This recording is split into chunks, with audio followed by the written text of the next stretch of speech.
Greeting all excellency and a very warm welcome in all today's inaugural ceremony, World Peace Summit 2022, SDG Go 1, and Poverty and Importance of World Peace. I'm your host for this evening, Dr. Madhi Bose, and I feel privileged to extend my warm welcome to all presented here. Thank you all the attendees who has taken out the precious time to join us.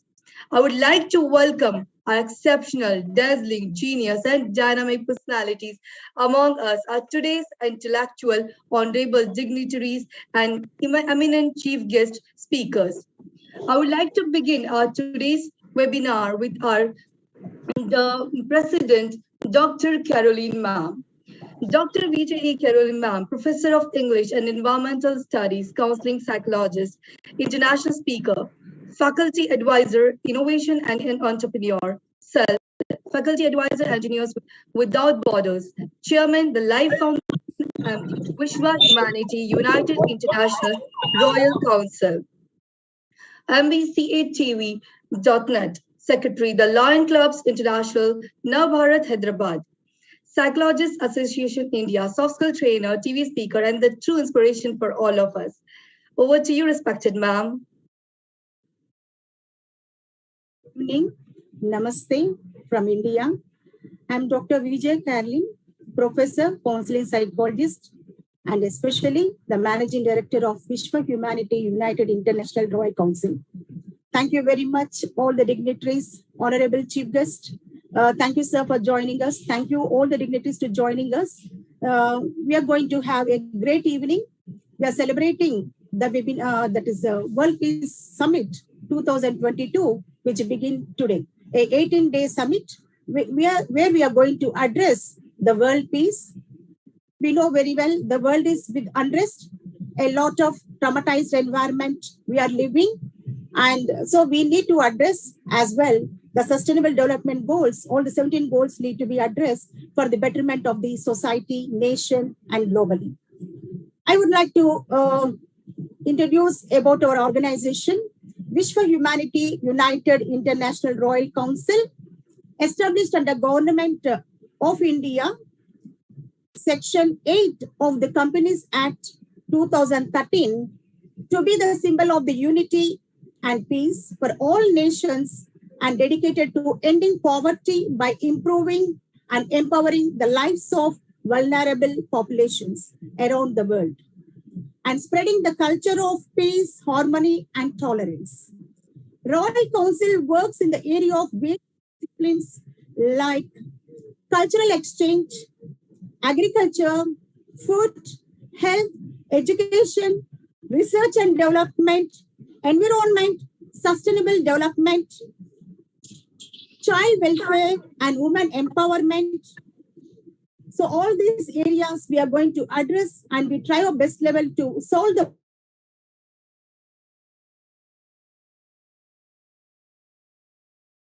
Ma'am, kindly unmute yourself. Yes, ma'am. To make the society a better one. Our core values are integrity, diversity, and equality. We are known everywhere for our unshakable commitment to the dignity of people. We put women and girls in the center because we know that we cannot overcome poverty until all people have equal rights and opportunities. The Council promotes cultural exchange and cultural development programs that support responsible and sustainable management, policies, and practice at cultural heritage destinations in order to promulgate the importance of authenticity and integrity, protecting heritage values.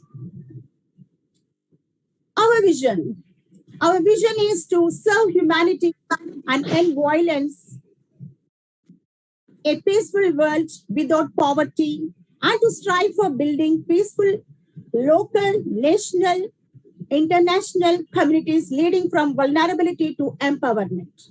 Our vision is empowerment, empowering the underprivileged and below poverty line. Our mission is to strive for humanitarian baseline social protections through education, awareness, and action in order to build peaceful relationships among people of all cultures and nations. Objectives. Our objectives are research and education, to promote research, education, and import education, training for the development of social, economic, and spiritual aspects in different fields, sectors, especially rural areas. Creating awareness, to organize awareness programs for control of population growth and create awareness among the people regarding the pandemics and epidemic diseases. Abolish unemployment. It is very much needed. That has to be addressed. To abolish the unemployment of the society, sustainable development programs, and also by conducting free skills training programs to unemployed youth to increase the employability. Women and children, to run women and children welfare programs by giving them an equal position in society and to rehabilitate destitute ones. Health services, to provide medical facilities to the weaker section of the society by conducting free medical health camps and free medicine donation campaigns. Our objective also cultural exchange, to conduct student exchange programs at national and international platforms for educational and cultural exhibitions. So these are our vision and objectives. So we meant for the empowerment of the vulnerable, underprivileged society. Thank you very much for giving this opportunity. Our highest gratitude to you, ma'am, for sharing your precious words and thoughtful explanation with crucial information. Congratulations, the way we are working for the humanity. On behalf of the Vishwa Humanity United International Royal Council, I cordially and respectfully welcome our today's chief guest, our today's vice chancellors from the prestigious universities. We are certainly grateful for courteously and gladly accepting our invitation and become the chief guest of the ceremony today. I'm profusely elated to take an opportunity to introduce our distinguished chief guest. Our first chief guest, I would like to invite Professor B.J. Rao, sir, Honorable Vice Chancellor of the University of Hyderabad. Professor B.J. Rao, sir, Senior Professor, Chair of Biology, Dean Faculty at the Indian Institute of Science Education and Research, IISER, Tirupati, Andhra Pradesh, has taken charge as the Vice Chancellor of the University of Hyderabad, UOH, on 26 July 2021. Sir, we would like to here with you, and we all thank you for provided your gracious presence to join us today. Over to you, respected sir. Thank you very much. പരിപാടികൾക്ക് നമ്മുടെ ഉദ്ഘാടന പരിപാടികൾക്ക് ചുക്കാൻ പിടിച്ച Am I audible? Yes, sir. Perfectly, sir. Okay. This meeting that we are part of today is a very interesting meeting because the title of this meeting is World Peace Summit. It's a very profound title. And therefore, I want to thank all the invitees, all the participants in this meeting to be part of this very important celebration. I want to share a few thoughts in this meeting that are meant to look ahead of how we can position ourselves towards this lofty goal. World currently is in a very complex state of dynamics because there is very high powerful technology mixing with national ideologies. This is a rather lethal combination. This is a lethal combination because in this world, the units become very, very self-possessed with powerful technologies for certain dangerous purposes. As we speak, there is a war going on, a deep war going on in this world. Now, in this complex combination of high technology and greed, we have landed up into a complex morass. And this complex morass is such that every developmental activity we take up leads to damaging effects on our surroundings. Every economic model that we think of is more or less unsustainable in the long run for every society in this world. So at this rate of our existence, perhaps after a few decades, we will have to face a lot of catastrophic consequences. I am portraying a doomsday for a purpose here. And the purpose is, this is the time for us to wake up to important changes that we need to bring about. And some of the changes are as follows. All the technology that we are trying to develop now, every country, must be geared towards generating products which are recyclable. Everything that we do in terms of our resources must lead to recyclability. It is very important to emphasize circularity in the concept. Whatever we produce must go back into the production cycle. Unless we do this sea change, our development is not going to be sustainable. That's number one. Number two, we need to bring a big human face to our developmental models. When we bring in the human face, we will bring about technology that is affordable by many countries which are much less endowed. Technology that is not affordable to a large population of humanity is no good at all. So some of these sea changes we need to bring about. How do we do this? We do this by intense dialogue between intelligentsia and politicians. Generally, this dialogue doesn't happen very productively. We hardly talk to our politicians. We hardly bring about any communication that is meaningful between intelligentsia and the rulers. This is true in any country. When we do this, I think there will be some level of sensitization into the system. There are two important components to sensitization. And those components are, at the level of family unit, we must teach our children that the current growth models are not sustainable. We must explain to them that we have to evolve a different type of thinking, a different type of education that brings about affordable technology and recyclable technology. This we must tell our children, our students, our teachers, our researchers, our everybody. We must emphasize on this. Number two, education has to be reoriented towards real growth of human values along with sustainable developments. Currently, all our education is much more linear towards so-called GDP-centric growth. GDP-centric growth is not viable in the long run, because every model in the GDP-centric growth is going to hurt us in terms of our resources. We need to change the whole paradigm.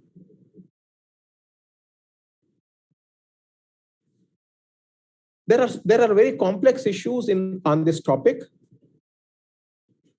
I do not want to go into too many details. However, I would certainly want to emphasize that we need to bring in very effective balance between economic growth, changes in the environment, and the human values that drive this growth. This triangular crosstalk has to happen very effectively. Currently, models are just driven by growth, growth, growth. Nobody is really interested in looking at what kind of impacts it has on environment and what kind of impacts it has on human behavior. We are largely driven by artificial intelligence and data systems. Innate intelligence of human values is being sidetracked by this high data-driven, artificial intelligence-driven platforms that we are using every day. So there has to be some sea change in our thinking. It is not to say that we don't harness technology. We have to harness technology, but harness very intelligently. I do not see enough of intelligence in our operations, be it at individual level, at societal level, at national level, at the global level. Why is it so? Because intelligentsia is largely silent. Intelligentsia is just busy with doing their own things. And life goes as usual, business as usual. That's what happens. We do not speak often enough. I believe these kind of summits that we are doing today are important contributors, important drivers for propagating some new ideas, new ways of thinking, and new push that we need to give to the system. The topic is very complex. There are so many issues. We have identified several sustainable developmental goals. Most of them are not fully realizable at this stage unless we do a sea change. Clean water, clean air, gender sensitivity, poverty alleviation, equality among human races. All kinds of interesting issues are there. And I do not see we are moving in the right direction towards achieving some of these very important sustainable developmental goals as we speak today. I may sound a little pessimistic on this, but it is better to be a little pessimistic and be ready to reorient ourselves rather than be optimistic and keep the business as usual. So it is in that spirit I am alerting that we need to do a lot more, and we need to be much more communicative about some of these ideas in any forum that we come to. And I'm using this forum to express some of my candid thoughts. And as an academician, as an administrator, I would emphasize that some of these things we will propagate in our own university systems, and we will generate students who are actually thinkers towards these issues, and they become sensitive to some of these global needs. We do not want to simply generate students who are simply degree holders and become part of the same rut of growth models. We need to generate good thinkers. Unfortunately, in this technology-driven era, we are not producing enough of good thinkers. We are producing good practitioners of technology rather than original thinkers. Somewhere we are trapped in our own technologies. We need to bring our students out of this and ask them to think out of the box and ask them to solve problems without using too much of technology. Therefore, some level of out-of-box thinking we have to propagate in our student community so that they become thinkers rather than simply degree-holding students. So there are many other issues that I will not want to belabor here. My time is limited. We can discuss more about it maybe in some other fora where we have more time. Thank you very much, and namaste to all of you. Thank you so much, sir. Perfectly emphasized all those crucial information, which is actually really necessary. That affordable recycle technology, reorientation, environment, economic growth, human values and behavior. So that's really the crucial part which should be understood. And words can't express how much we appreciate your support and encouragement. So Thank you. my eternal gratitude to you, sir. Thank you. Thank you. So now we feel honored to have with us the Honorable Chief Guest, His Excellency S.P. Bansal. S.P. Prakash Bansal, sir, is Education Administrator, Professor, and we can say that he has formally. I request Aditya speaker kindly mute yourself. Himachal Pradesh Technical University, Indian Gandhi University, Haryana, Bhagatpur Singh Women's University, and Maharajas Agrasen University. Sir, you have hardly need you really hardly need any introduction. You have made all of us proud of your distinguished work in numerous capacities. You are one of the educational administrator professors. Over to you, respected sir. Thank you. Thank you very much. At the outside, really, I would like to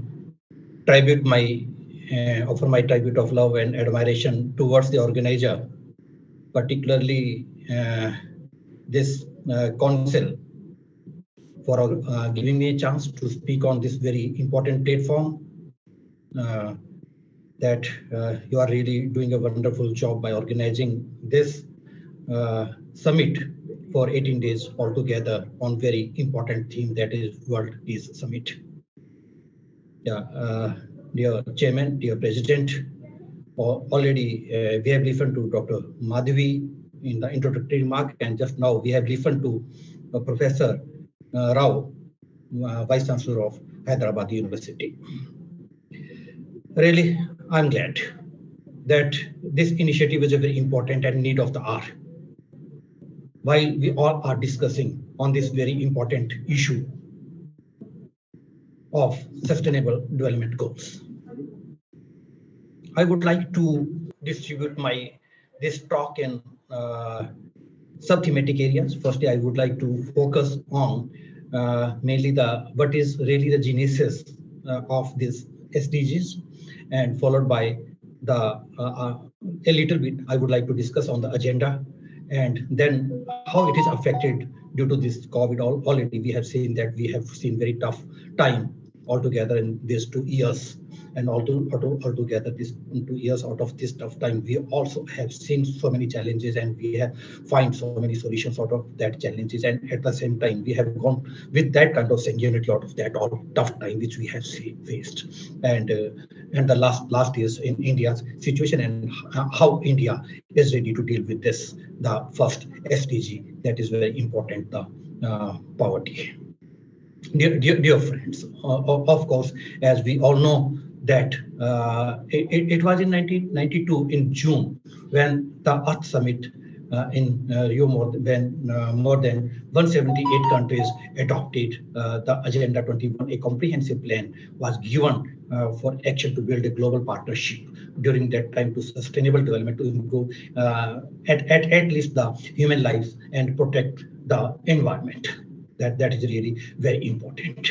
And at the same time, member states unanimously adopted the Millennium Declaration at the Millennium Summit, followed this, and it was in 2000 in September at UN headquarters in New York, when the summit has taken some decision, and the particular decision was to reduce the extreme poverty by 2015. Yes, of course. Then followed by Johannesburg Declaration on Sustainable Development and the plan of implementation adopted by the World Summit on Sustainable Development in South Africa in 2002, reaffirmed that global community's commitment to poverty eradication and the environment, to build the Agenda 21 strong, and the Millennium Declaration by including more emphasis on the multilateral partnerships. Yeah, of course, in June 2012, when the United Nations Conference on Sustainable Development, Rio, that they have made some decisions, and ultimately reached on conclusion that of course we united together to make something and to sensitize, as Professor Rao already submitted, that it is very important to sensitize the different stakeholders and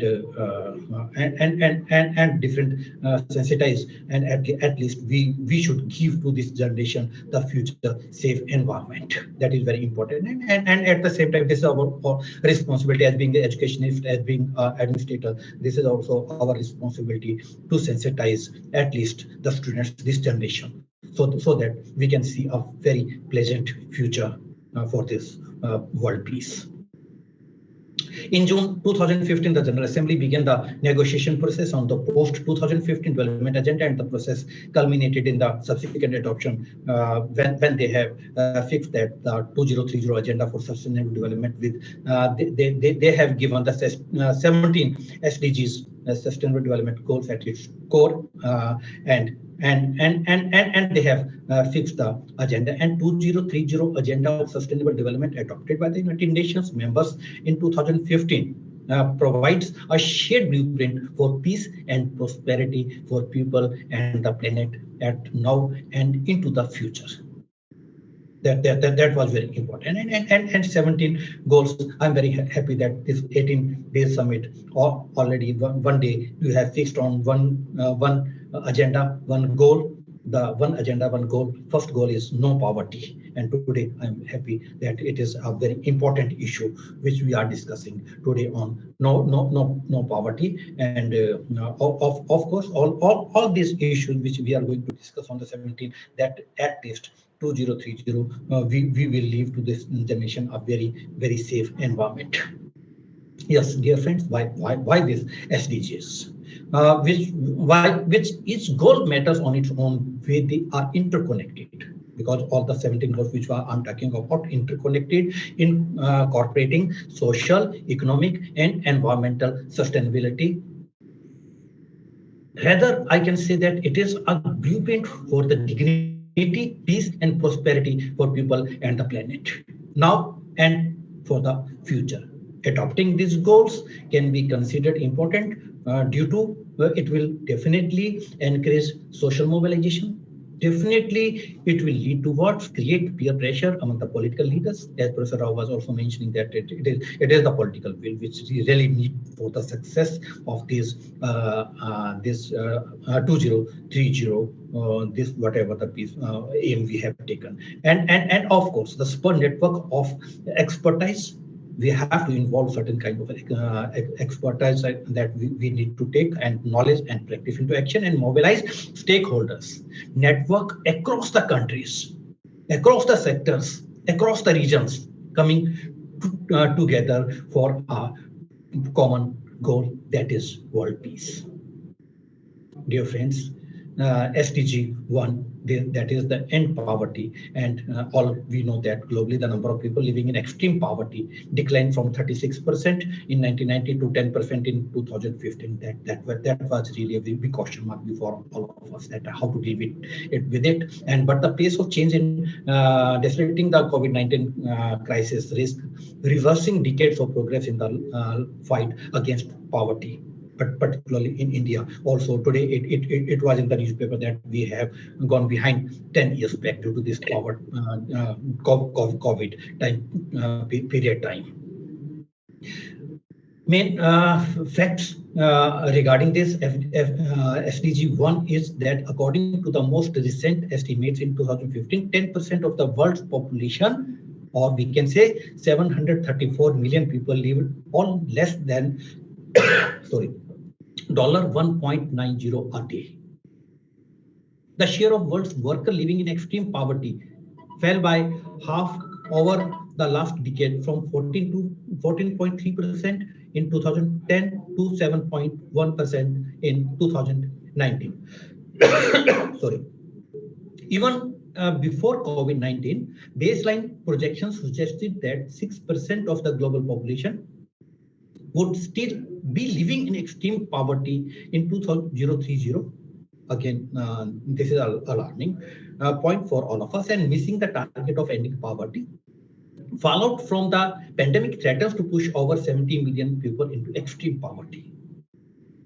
1 out of the 5 children live in extreme poverty, and the negative effect of poverty and of course deprivation in the early years have ramifications that can last a lifetime. but there are so many issues I don't know about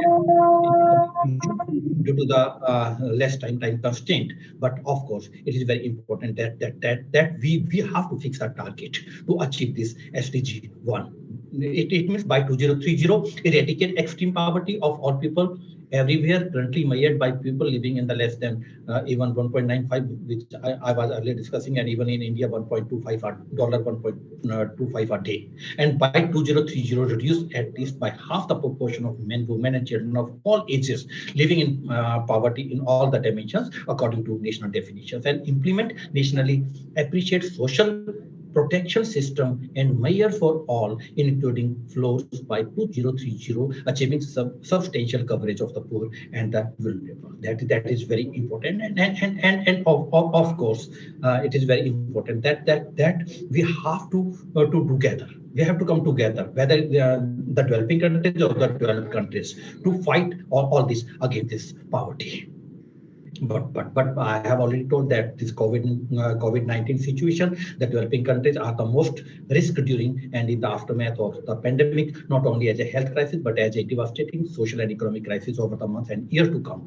And according to UNDP recent report, and income losses are expected to exceed maybe in billions to $2 to 0 billion in developing countries, and an estimate 55% of the global population has no access to the social protection. And this is again a very important point which really we have to discuss and we have to take care of. Dear friends, in a situation in India, of course, 2/3 of people in India live in the poverty, and at least I can say that 68.8% of the Indian population lives on less than $2 RTA. Over 30%, or even have less than $1.25 per day available, they are considered extremely poor. Now in India, already we have seen, and we have seen to the world from India that yes, of course, we can be the superpower in terms of this eradicating the poverty very soon. But the steps Honorable Prime Minister is also taking, that the lack of employment will provide a livable wage in the rural areas, dividing many Indians into rapidly growing metropolitan areas such as Bombay, Delhi, Bangalore, or Calcutta. Of course, now I believe that poverty in India impacts children, families, and individuals in a variety of different ways. Though high infant mortality, maybe malnutrition, maybe child labor, maybe due to the lack of education, particularly in the rural areas, maybe due to the child marriage, maybe due to the lack of awareness about there is a lack of awareness about the HIV and AIDS.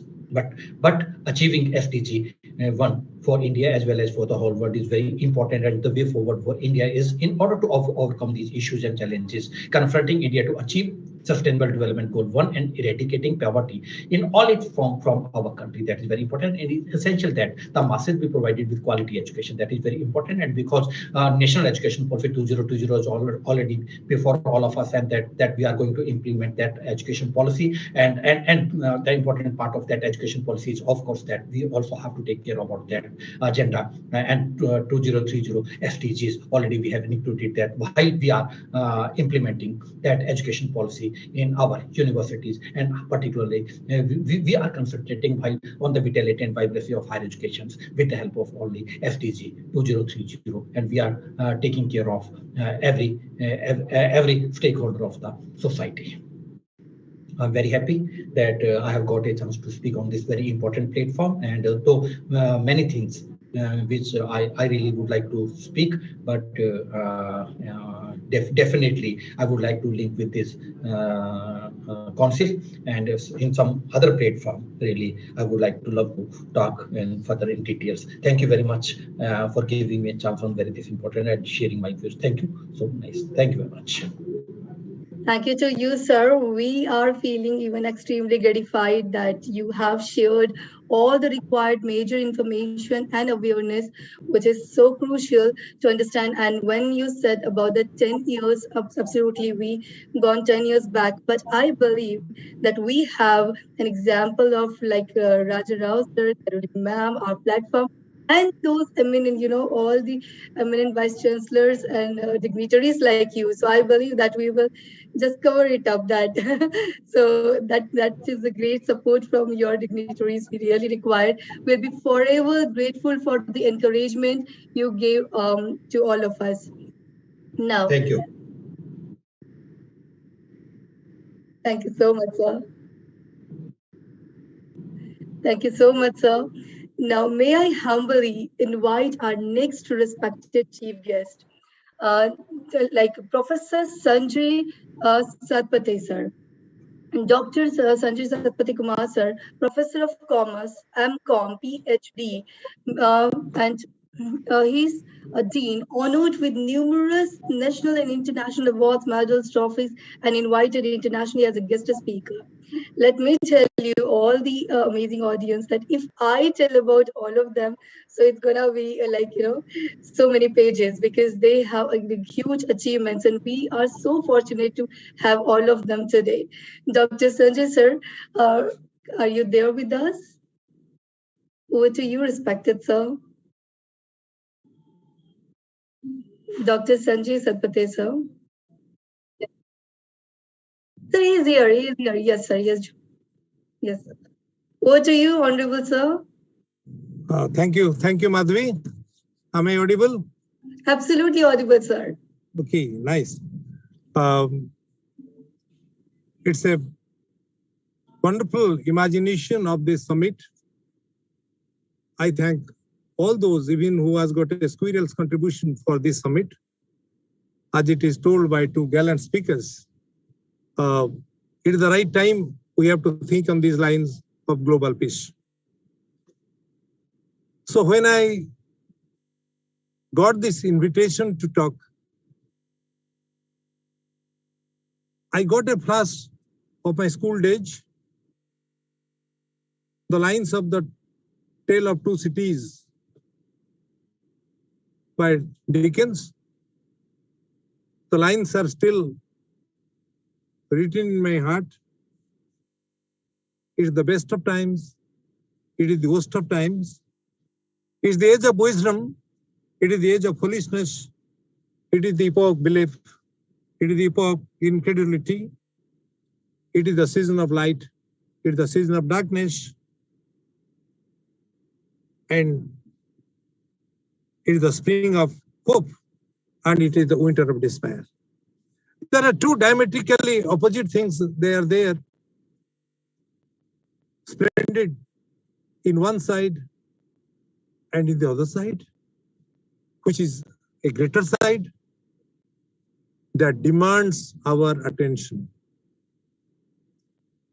In this connection, I am remembering the great lines which are there in the UNO building. Let my life rot in hell, but be the world saved. The original lines was by a blind poet. Let my life rot in hell. That sacrifice attitude is required. And taking a clue from this, to save the world, the onlookers should have an attitude of beauty. It is told in our scriptures, Yatha drushti tatha srushti. We perceive things as we are, not as the things are. With that, our perceptions, how it will be increased, it is nicely told we have to go out of box thinking. When I say thinking, for 25 years, I had an experiment on the fourth monkey, on which I got the copyright on 2020 only. The three monkeys which are there, see no evil, hear no evil, and talk no evil. But it came to my mind, all those things are there. But the fourth monkey speaks, think no evil. If there is evil thinking in the brain, then we can see by closing our eyes, we can hear by closing our ears, and by closing the mouth, we cannot stop the internal dialogues. So how to go for no evil thinking? The answer is the right education. And to frame the children from the beginning with positive thinking, with positive attitude, that will make a gigantic change. A catalytic change can be there. But it is not a small thing. It is not so easy.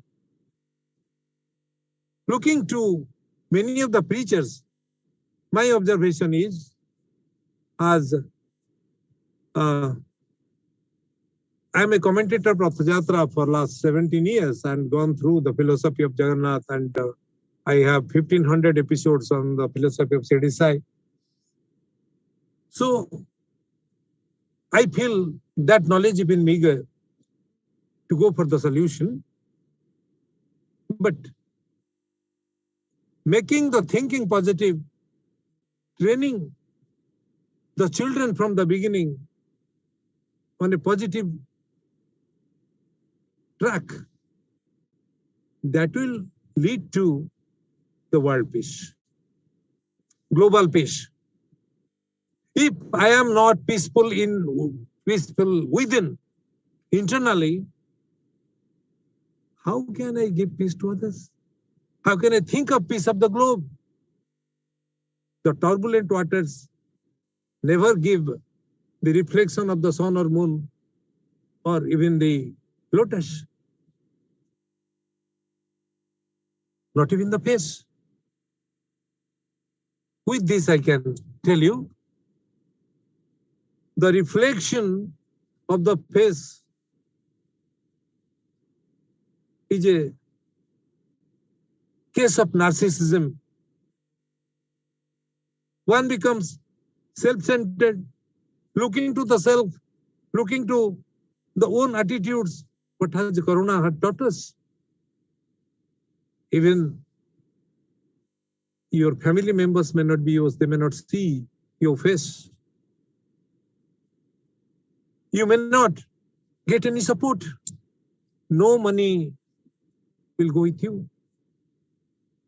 So the training of the students, training of, even I am thinking of training of the primary school teachers, it will be taken up by my university so that students from the beginning will have a foundation, will have a base. They can think better. They can think of others. And with that part of education, as it is told by my former speaker, we cannot restrict our students to degrees, to the covers of the books. We'll have to find out 360 degrees personality. But I have started in my university to teach first aid to each and every student so that the student can be of help to the villagers, to others. When I was a student, I was admiring the people with the high intelligence, IQ. But gradually, coming to this stage, I experience CQ, that is curiosity quotient, PQ, the passion quotient. Together, they are much more than IQ. Again, I feel the social quotient, if it is not there, if I do not think of the society, if I cannot donate blood to any person, then I am not of use. I am not of use for others. How can I expect that others will think of me? I had got one thing in mind, which I was telling in my village. Two families were there side by side. They were not in talking terms. When I went, I told them why this is. And what has happened to you? Your disease. I have suffered from malaria. But I don't have any such space sorry, where these mosquitoes, they germinate. I laughed. The mosquitoes do not have the knowledge about the border of your house. Your neighbor has a space which is very good for the mosquitoes. They are flying, they are coming. So you should have thought of cleaning that house also, cleaning that. So my point, let me round up. I again underline, let my life not in hell, but be the world saved. We have to think of others. We have to think of the society. We have to think of the other countries. We have to think of the pain in which others are living. Otherwise, that will be contagious, and remaining in a house, we are not self-sufficient. Self-reliance is there. We have to depend on others. Looking on that, and one thing more, that is, we are indebted to so many people, even before our birth. The first person who gives us the human touch,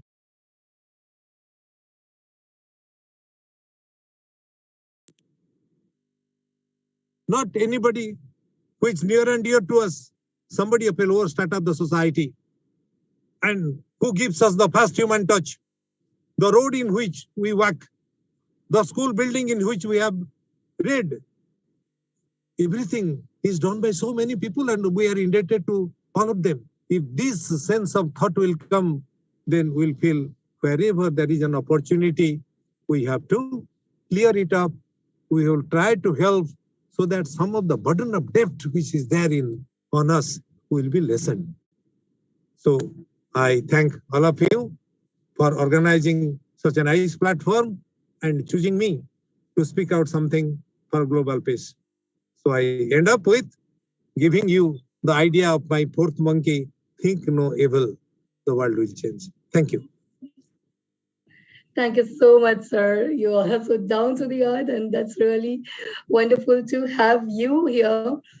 Those examples, thoughts, instances, and that inner peace and right direction, the right education you have talked about. That's really need to understand everyone, and we have lots of educationists here, and I believe that from today onwards we are going to change it up, and we are going to bring that more in us, and like very much seriously. I think, yeah. Yes.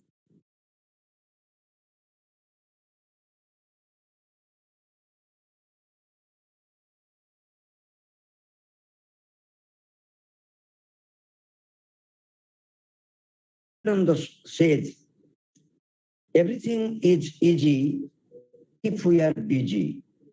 So everything is easy if we are busy, and nothing is easy if we are lazy. And obviously, everything will be hazy. I should tell once again, and emphatically I should stress upon a point, everything is easy if we are busy, and nothing is easy if we are lazy. So I request all my colleagues, all the dignitaries, and to the society as a whole, let us keep ourselves busy for a better India, for a better world, and we'll certainly get peace, and we'll certainly invite harmony. Thank you very much for inviting me for such a program. I once again congratulate all the dignitaries, right from Professor Rao to Dr.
sir, you are visible, perfectly visible.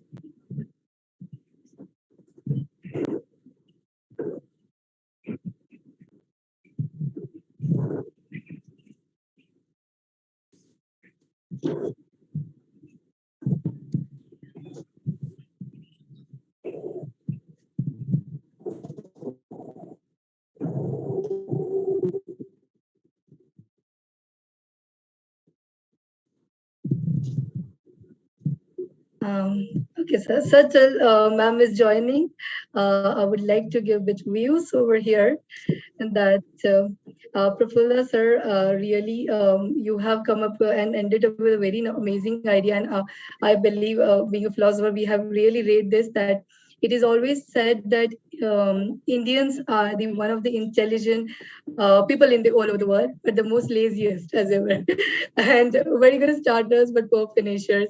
So truly, you said that yeah, everything is easy when we are busy. And Raja Rao sir, you are the true inspiration for the society. All because of you, we feel so fortunate to be the change maker and connected with all our today's eminent guests.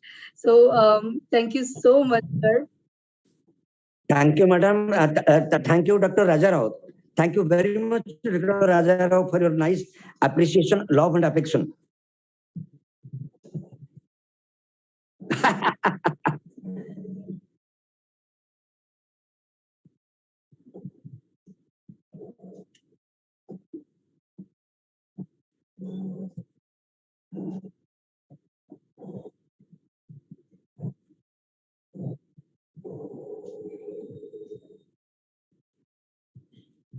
सर्वशक्तिमान श्री परमेश्वर तथा मां भारती के श्री चरणों में नमन करता हूं।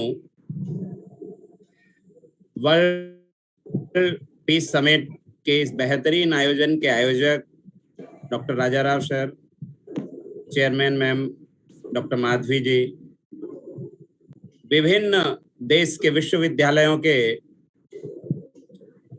VCs, professors, doctors, CA, advocates और दुनिया के तमाम देशों के अपने अपने क्षेत्र के ऐसे अनुभवी लोग जो ट्रेंड सेटर्स हैं, लीडर्स हैं, सोसाइटी को एक विजन और प्लानिंग देने वाले हैं, अपने कैरेक्टर से, अपने क्रिएटिविटी से, अपने बिहेवियर से, अपने एजुकेशन सिस्टम से।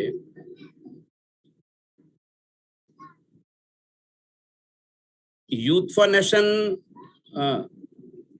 के इंटरनेशनल प्रेसिडेंट के नाते मैं भारत के बाहर लगभग 40 देशों में गया हूं और भारत के 400 जिलों तक प्रत्यक्ष रूप से मेरा जाना हुआ है।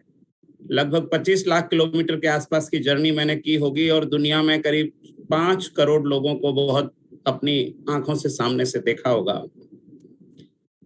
दुनिया की स्थापना मित्रों जिस समय से हुई है तब से ही जो मनुष्य का स्वभाव है ये बहुत ही शांति प्रिय स्वभाव है। हम सबके अंदर एक ईश्वर का अंश मौजूद है जो मानवता को एक रचनात्मकता देने का काम कर रहा है और मनुष्य अपने प्राकृतिक रूप से, अपने स्वाभाविक रूप से बहुत ही सुंदर और पवित्र रूप में होता है, पर दुनिया की चकाचौंध, भागदौड़ और बहुत सारे कारण राष्ट्रीय और अंतर्राष्ट्रीय स्तर के रहे होंगे जिनके कारण आज सारी दुनिया का व्यक्ति एक अशांति की ओर भगता जा रहा है, एक बेचैनी की ओर भगता जा रहा है। वो अशांति अपने आप में है, अपने काम में है, सारी दुनिया में है और आज आवश्यकता है कि हमें पुनः अपने मूल स्वरूप को पहचानते हुए एक दूसरे से एसोसिएट होकर, एक दूसरे से कनेक्टेड होकर, एक दूसरे से लिंकअप होकर इस मानवता के कल्याण के लिए पुनः हम एक अच्छे पवित्र उद्देश्य की प्रतिपूर्ति के लिए एकजुट हो जाएं। दुनिया की वे तमाम ताकतवर शक्तियां, वे देश, वे विश्वविद्यालय, वे इंस्टीट्यूशंस, वे इंडिविजुअल्स जो इस सारी दुनिया को, मानवता को एक alternating development model of universe दे सकते हैं, मैं रिक्वेस्ट करूंगा इस प्लेटफॉर्म के माध्यम से कि उन सबको चाहिए कि ये जो सोशल कॉज पर, ये कॉज ऑफ ह्यूमैनिटी पर जो हम काम कर रहे हैं, आप काम कर रहे हैं, ये एक जो वंडरफुल प्लेटफॉर्म आपने डेवलप किया है, इसको केवल एप्रिसिएट करने मात्र से काम नहीं चलेगा, इसको फिजिकली ग्राउंड पर एग्जीक्यूट करने के लिए हम सबको वर्कआउट करना पड़ेगा। हम सब लोगों को अपनी स्ट्रेटजी, अपना टैलेंट, अपना विजन, अपना प्लानिंग, ये सब एग्जीक्यूशन की ओर लेकर जाना पड़ेगा। कहीं एक देश दूसरे देश पर आक्रमण कर रहा है, कहीं परमाणु शक्तियां ताकत दिखा रही हैं और दूसरे देश एक अनावश्यक भय के कारण अपनी एनर्जी का, अपनी जीडीपी का, अपने पोटेंशियल का, अपनी कैपेसिटी का, अपने टैलेंट का, अपनी पावर का जो है वो प्रोडक्टिविटी में जो खर्च होना चाहिए था वो प्रोडक्टिविटी में ना खर्च होकर, वो क्रिएटिविटी पर खर्च ना होकर एक अनावश्यक भय में खर्च हो रहा है, एक असुरक्षा की भावना में खर्च हो रहा है। हम सब लोगों को चाहिए कि इस तरह की अपॉर्चुनिटीज को समझते हुए, एसोसिएट होते हुए, यहाँ पर एक एक व्यक्ति जो बैठा हुआ है, जो डॉक्टर राजा राव ने इकट्ठा किया है, वो अपने आप में लाखों और करोड़ों लोगों के टैलेंट के बराबर है। उनका एक विल पावर है सब लोगों का, उनके टैलेंट का, उनके एथिक्स का, उनके एंथुसियाज्म का यूज करते हुए ग्राउंड लेवल पर भी हम लोग रियली जेन्युइनली क्या कर सकते हैं, उसका एक चार्ट मैप हमको बनाकर एग्जीक्यूट करना चाहिए। लास्ट में मैं एक छोटी सी कहानी कहकर 1 मिनट 2 मिनट की समाप्त करूंगा कि एक बार एक कोई पर्वतारोही पहाड़ की ऊंची चट्टान पर चढ़ता जा रहा था 8 बार, 10 बार, 15 बार, 20 बार उसको असफलता मिली और अपने प्रयासों को जब वो निरंतर करते जा रहा था अपने विल पावर के कारण, तो एक बार वो माउंट एवरेस्ट की चोटी के अंतिम शिखर के बिल्कुल आसपास ही था कि अचानक एक हवा का झोंका आया और उस झोंके के कारण उसका जो आई का जो कांटेक्ट लेंस था वो निकल कर गिर गया।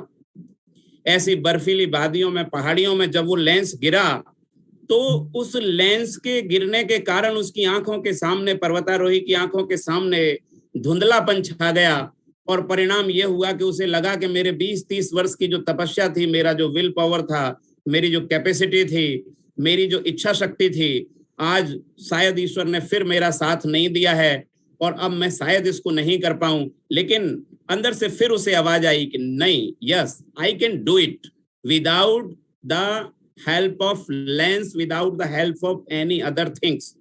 उसने प्रयास जारी रखे, लेकिन जब व्यक्ति काम कर रहा होता है तो उसको बहुत सारे टूल्स की, बहुत सारे संसाधनों की, बहुत सारे लोगों की, मैन पावर की, बहुत सारे रिसोर्सेज की नीड तो डेफिनेटली होती है। वो हार के, थक के वापस से बैठ जाता है वह पर्वतारोही, ये सोचते हुए, मायूस होते हुए कि शायद मेरा भाग्य ही कमजोर है। पीछे से पर्वतारोहियों का एक दल और आ रहा था। उस दल के अंदर से एक व्यक्ति देखता है कि एक नन्ही सी छोटी सी चींटी जो एक टहनी पर चढ़ रही है, उस पर एक ओस की बूंद या बर्फ के टुकड़े के सहारे एक उसकी कमर पर एक लेंस, भारी भरकम लेंस पड़ा हुआ है और वो उसको लेकर आगे चल रही है। उनमें से कोई एक पर्वतारोही समझ जाता है कि डेफिनेटली हमसे आगे जाने वाली टीम में से किसी का लेंस गिरा है, वो उसे उठा लेता है। आगे जाकर उस पर्वतारोही जो हताश होकर उस लेंस के अभाव में बैठ गया था उसको देता है। उसको ईश्वर पर पुनः विश्वास होता है और वह अपने उद्देश्य को, अपने टारगेट को अचीव कर लेती है। जब वो आकर वह पर्वतारोही अपने पिताजी को घटना बताती है तो उसके पिताजी जो एक बहुत बड़े कार्टूनिस्ट थे, वो एक कार्टून बनाते हैं और उसमें से चींटी के अंदर के भाव को लिखते हैं और वो चींटी धन्यवाद दे रही है परमात्मा को, ईश्वर को, गॉड को, कि थैंक्स टू गॉड, कि वो कहती है कि हालांकि मेरे अंदर ये कैपेसिटी नहीं है कि मैं इतने भारी भरकम लेंस को कहीं आगे ले जा पाऊं और ना ही मुझे इसका कॉज मालूम है कि ये मेरे से क्यों ले जाने के लिए डाला गया है, पर हे ईश्वर, यदि तुमने ये वजन मेरे ऊपर डाला है तो निश्चित मानिए कि इसके पीछे आपकी कोई बहुत बड़ी इच्छा शक्ति होगी, बहुत बड़ा परम पवित्र उद्देश्य होगा और उस उद्देश्य का निमित्त आपने मुझे बनाया है, तो मैं आपको धन्यवाद देती हूँ। तो ऐसे ही मित्रों, हम सब जीवन में जब कोई ना कोई बड़े प्रोजेक्ट को, प्रोस्पेक्ट को, ऑब्जेक्ट को कर रहे होते हैं और कभी कभी ये महसूस करते हैं कि ये वजन हमारे ऊपर अनावश्यक है, अनप्रोडक्टिव है, तो वो परमात्मा को स्मरण कीजिए कि this is not by me, this is the cause of God, so do better and work better do better, work with us. Thank you very much for giving the wonderful opportunity to me, and thanks for all of the leaders, different side of the world. Thank you, sir. Thank you very much. Okay, sir.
Yes, good evening, everyone. Do you hear me?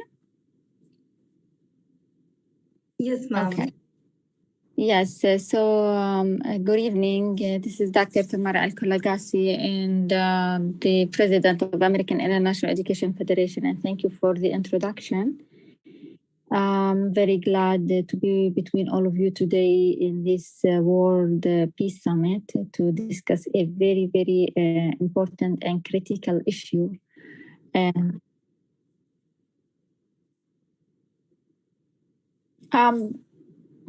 It's not possible for the time being, but it's okay if you can hear. Yes.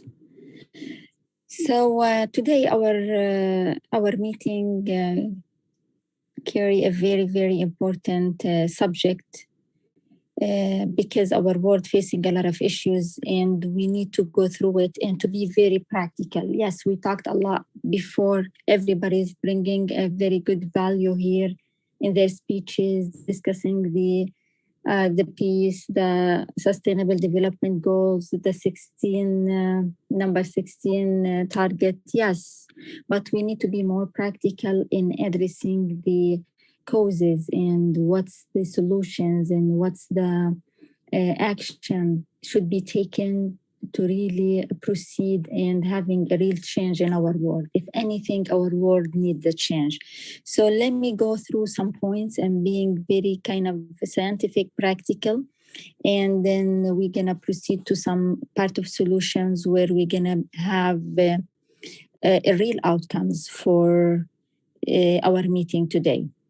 So as a lot of our participants here today mentioned, of course, we're supporting and advancing the Sustainable Development Goals of the United Nations, and we're here today to talk about goal number 16, which is peace, justice, and strong institutions. Yes, and our subject in particular, it's all about peace.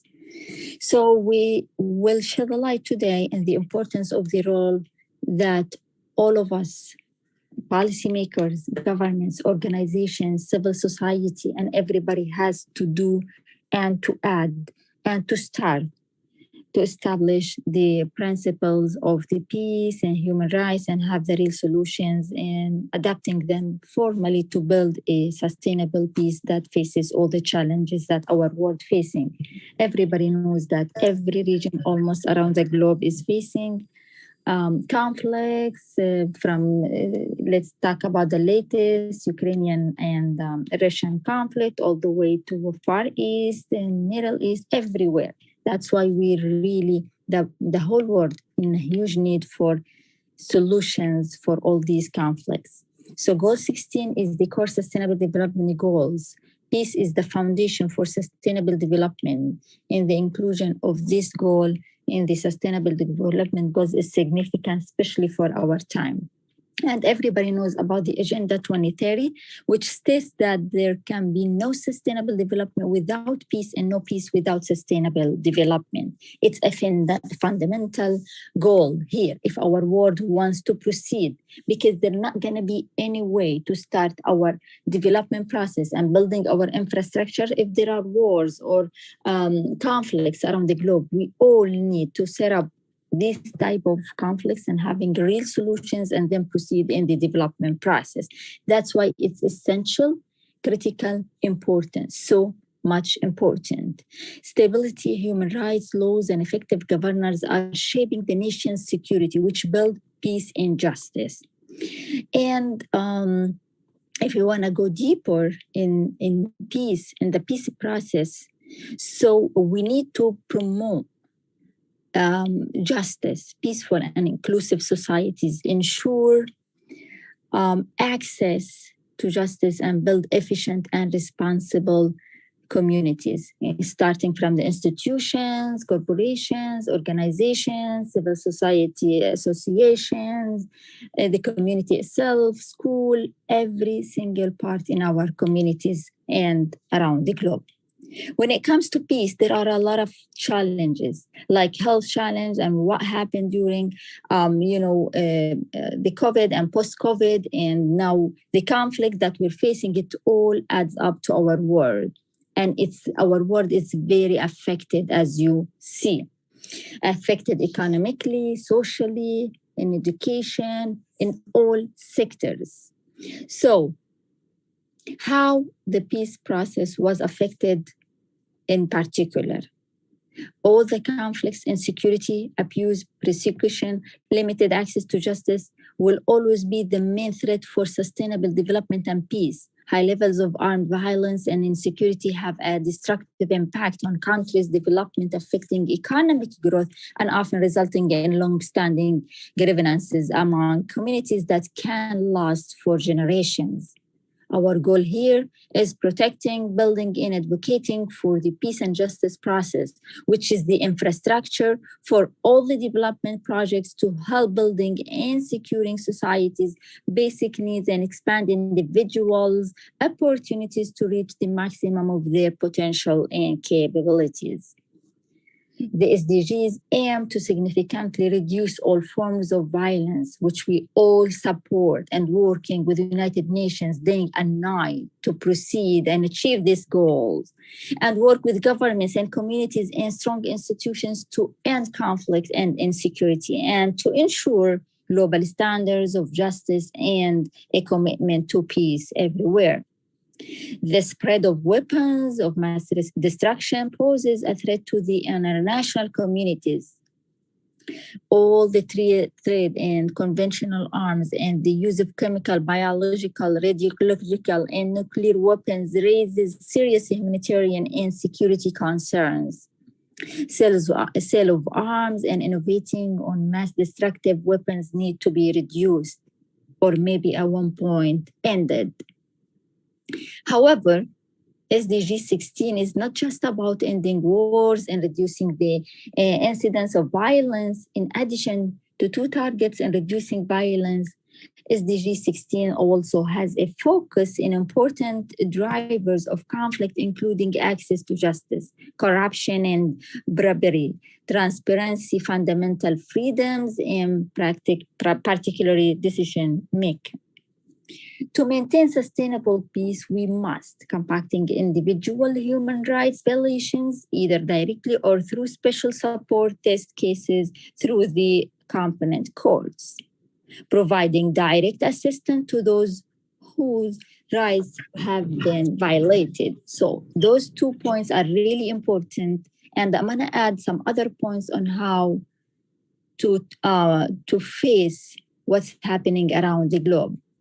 We all need to advocate for changes in national, regional, or international level for all the laws. Helping to develop the content of these laws as well is a very, very important point here. Enhancing people's knowledge of and respect of human rights, it's a very, very critical point here as well.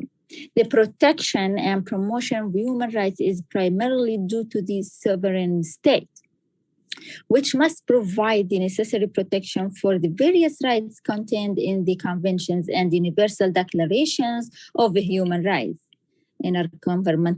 Governmental organizations also work to provide the necessary protection for these rights and freedoms in building the peace process and have been embodied through numerous regional human rights instruments.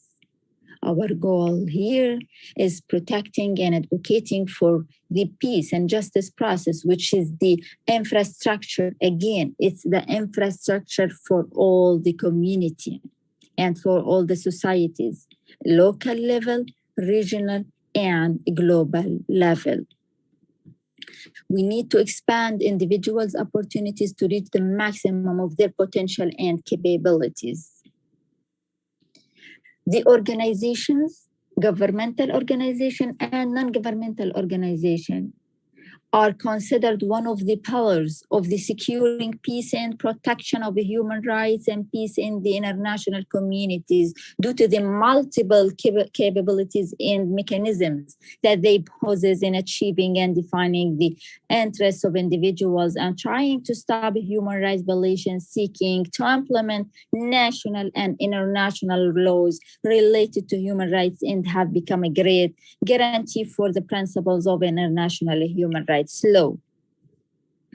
To achieve the Sustainable Development Goal number 16 and the peace process in general around the globe, we all should act on several directions. Number one, supporting the establishment and reinforcement of legal systems and norms based on rule of law, independent, individual, reliable, and accountable institutions. Number two, contributing to conflict prevention and peace building by supporting partners countries in fragile and conflict affected context. Number three, fighting against organized crime, chemical and nuclear risks, cyber threats, and other global threats to peace and security. Number four, all stakeholders need to demonstrate a strong commitment to implementation. Serious efforts toward achieving global peace and justice are not visible. Goal number 16 as a prerequisite and the core of all SDGs. We all know SDGs by 2030 cannot be achieved without global peace. No way to proceed without global peace. It's a global process. Government and international organizations must put Goal 16 as a prerequisite for all the development process and for all the development goals, or else it's not going to be happening. We all should cooperate to guarantee fundamental rights and freedoms to reduce inequalities and build truly inclusive societies. Dismissing international humanitarian law is one of the means of prevention action used by international organizations, and one of its special characteristics is that it's not limited to unstable peace or pre-conflict situations, but rather covers all of these situations: peace, crisis, conflict, and post-conflict, influencing attitudes and behavior to ensure respect for the rules and principles of humanitarian law during armed conflict. And publishing this law in times of peace is an educational act, and it's requested to control behavior as soon as crisis erupts. And the publications process is of great importance, especially in avoiding violations of laws. And there is no doubt the reason for the violation is not due to a lack of information, but rather because international humanitarian laws does not have a mechanism to deter violations. So the best way to ensure respect for that is to publish all of the rules in a large scale and to put in place mechanisms to deter violations.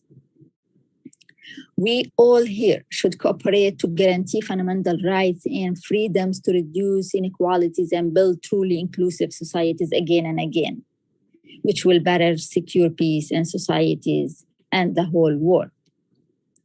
As a serious role for everyone, we should take a genuine interest in what the government is doing. All the governments raise awareness in our communities about the realities of violence and the importance of the peaceful and justice societies, and identify how we can pursue the sustainable development goals in our daily life. Besides, responsibility for ensuring peace and justice rested at the national level.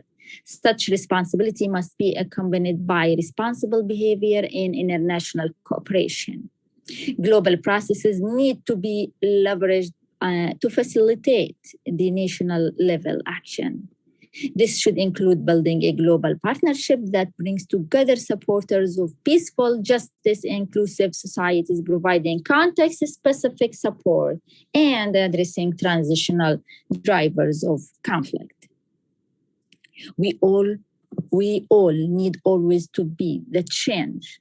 Our words need the real change. We need to be the change to promote inclusion and respect towards people of different backgrounds, ethnic origins, religions, genders, or different opinions. Together, we can help to improve conditions for a life of dignity for all. We need an integrated approaches to achieve peace, justice, inclusive societies. Implementations requires collaborative partnerships in a national level, international level as well. One possible approach to accelerate the pace of implementation is to link national and local level policies, providing greater support to subnational governance institutions. Local and regional governments in many countries have already recognized this and start working on that. New institutional arrangements and channels of coordination need to underpin more effective, accountable, and transparent institutions, as well as more responsive, inclusive, and representative for all decision makers. This is very, very necessary for local governments to become more responsive to their communities and for states to deliver the goal of the United Nations number 16. As a conclusion, delivery of all the targets that I mentioned in my speech for peaceful, justice, and inclusive societies requires multi-sectoral approaches that bring together actors from governance, justice, rights, public health, education, all sectors, social welfare, and all our communities to join hands together around the globe to start working in the process. And that's not gonna be happening unless we all start with ourselves and then start contacting all the governments, decision makers, and whoever play an important role in our world to change. Remember, we need to find our way to the change. We need to start the change. It's the time.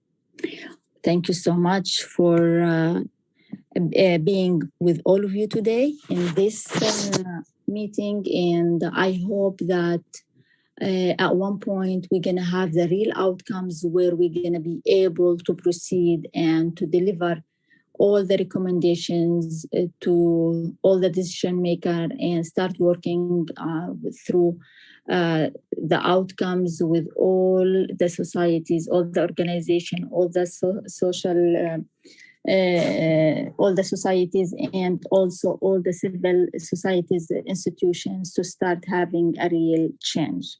Thank you so much. Much gratitude, Tamara ma'am. Our deepest thanks that you have came up with a really major awareness from internationally. So great, honorable chief guest, you are the personality of distinction and a fountainhead of illuminating idea, an idol of knowledge, experience, and inspiration to all of us. Accept my endless gratitude on behalf of our platform Feeling extremely gratified, I truly appreciate this opportunity, Raja Rao sir, Caroline ma'am. I would like to express my profound gratitude to all the dignitaries, my dedicated team and attendees. Now it's time to invite our Excellency co-host, my co-host, Dr. Amy Ellen ma'am. She is performing many of the things, but till now, whenever I heard her, she's a great educationist. I never copy and feel copy to anybody, but she's the one where I really love to copy her and say directly, yeah, ma'am, I'm going to copy the same what you do. So she's just amazing. Over to you, respected ma'am. Thank you. Thank you so much, Dr. Madhavi Bose. And I'm so pleasure to be here with every one of you. It's a great day. Thank you so much to Dr. Raja Rao. Thank you so much to Dr. Caroline ma'am. Thank you to all honorable guests that's present here, to the audience here, and also all the speakers. Thank you, Dr. Madhavi Bose, one more time. And thank you for saying that you're going to copy me. And she's also one of the person that I've actually met online, and she's one of the kindest person that I've ever met online. And I'm so grateful to be introduced by Dr. Madhavi Bose. Thank you once again. It's all from my heart. Right, today we're going to continue the event that has been started by Dr. Madhavi Bose, Dr. Raja Rao, and also Dr. Caroline ma'am, and all the guests that's present here today. So we're talking about World Peace Summit. Peace begins with a smile. Can we all smile? Yeah, that's so nice. Look at everybody smiling. That's so beautiful. Thank you so much. Yes, peace begins with a smile. And the reason we are having a World Peace Summit today on the 1st of May, 2022 is because we realize that we belong to each other. And it is the effort of that great man behind the scene and the initiative of that Iron Lady who cares for the less privileged. I still remember the day that I was actually hosting for a soft launch of this World Peace Summit somewhere back in October last year. And it was with a handful of people. And I still remember clearly in my heart that Dr. Raja Rao was actually expressing all the challenges that he was facing to have this day that we are having, a day that is called the World Peace Summit. So here we are, that Dr. Raja Rao and Dr. Caroline ma'am has proof that we are all together under one roof with the World Peace Summit 22. Now let's continue the event for today. We can never obtain peace in the outer world until we make peace within ourselves. This was actually said by Dalai Lama. So with this note, I'm actually going to call our next honorable guest here on our list, Her Excellency Queen Nadia Harihari ma'am, the founder of Success World One from France. Queen Nadia Harihari ma'am, the stage is yours. Can you hear me? Yes, ma'am, we can hear you. Thank you. Okay. Thank you so much. I think, Dr. Amy, I want also to copy you because you have such a positive energy and it is so contagious, a beautiful smile. And I think I want also to copy you. A pleasure, ma'am. Thank you so much to hear that words from you. It's a pleasure. I'm so blessed. Thank you so much, Queen ma'am. Thank you so much. Namaste. Greetings from France. Ahlan wa sahlan. And thank you to my brother, Dr. Raja Rao, and my queen sister, Dr. Caroline, for inviting me to be part of this amazing event. Sorry, I cannot open my cam because my cam is not working. I don't know why since yesterday evening. I'm so sorry for that. And okay, we are talking about world peace. This is a very interesting topic because how long now we are talking about peace? How long we are facing the troubles that we are facing now? We want all to have peace. Every organization stand up now for peace. But see where we are. We have the war in Ukraine. What about Yemen? What about Syria? What about Palestine? What about Afghanistan? What about Iraq? What about Iran? What about the Muslim people killed in India? What about the Christian people killed in Nigeria? What about the human trafficking? What about the selling of our children? Can we really bring peace to this world at this moment now? the reality is very difficult because it's a long journey. We have to recognize it's a long road for us to bring peace to this world, because what we are living now is only the fruit that we sow. We reap what we sow. All what is happening actually is the problem of all of us. It is all our responsibility, because we have elected, and I will say it loudly, we have elected leaders with corrupted hearts. This is the problem. This is our problem. So our actual law are corrupted laws. They are not respecting the human rights, the divine rights. We are talking about education. We want to educate our people, our youth, and to bring a seed of love, to bring a seed of peace in the heart.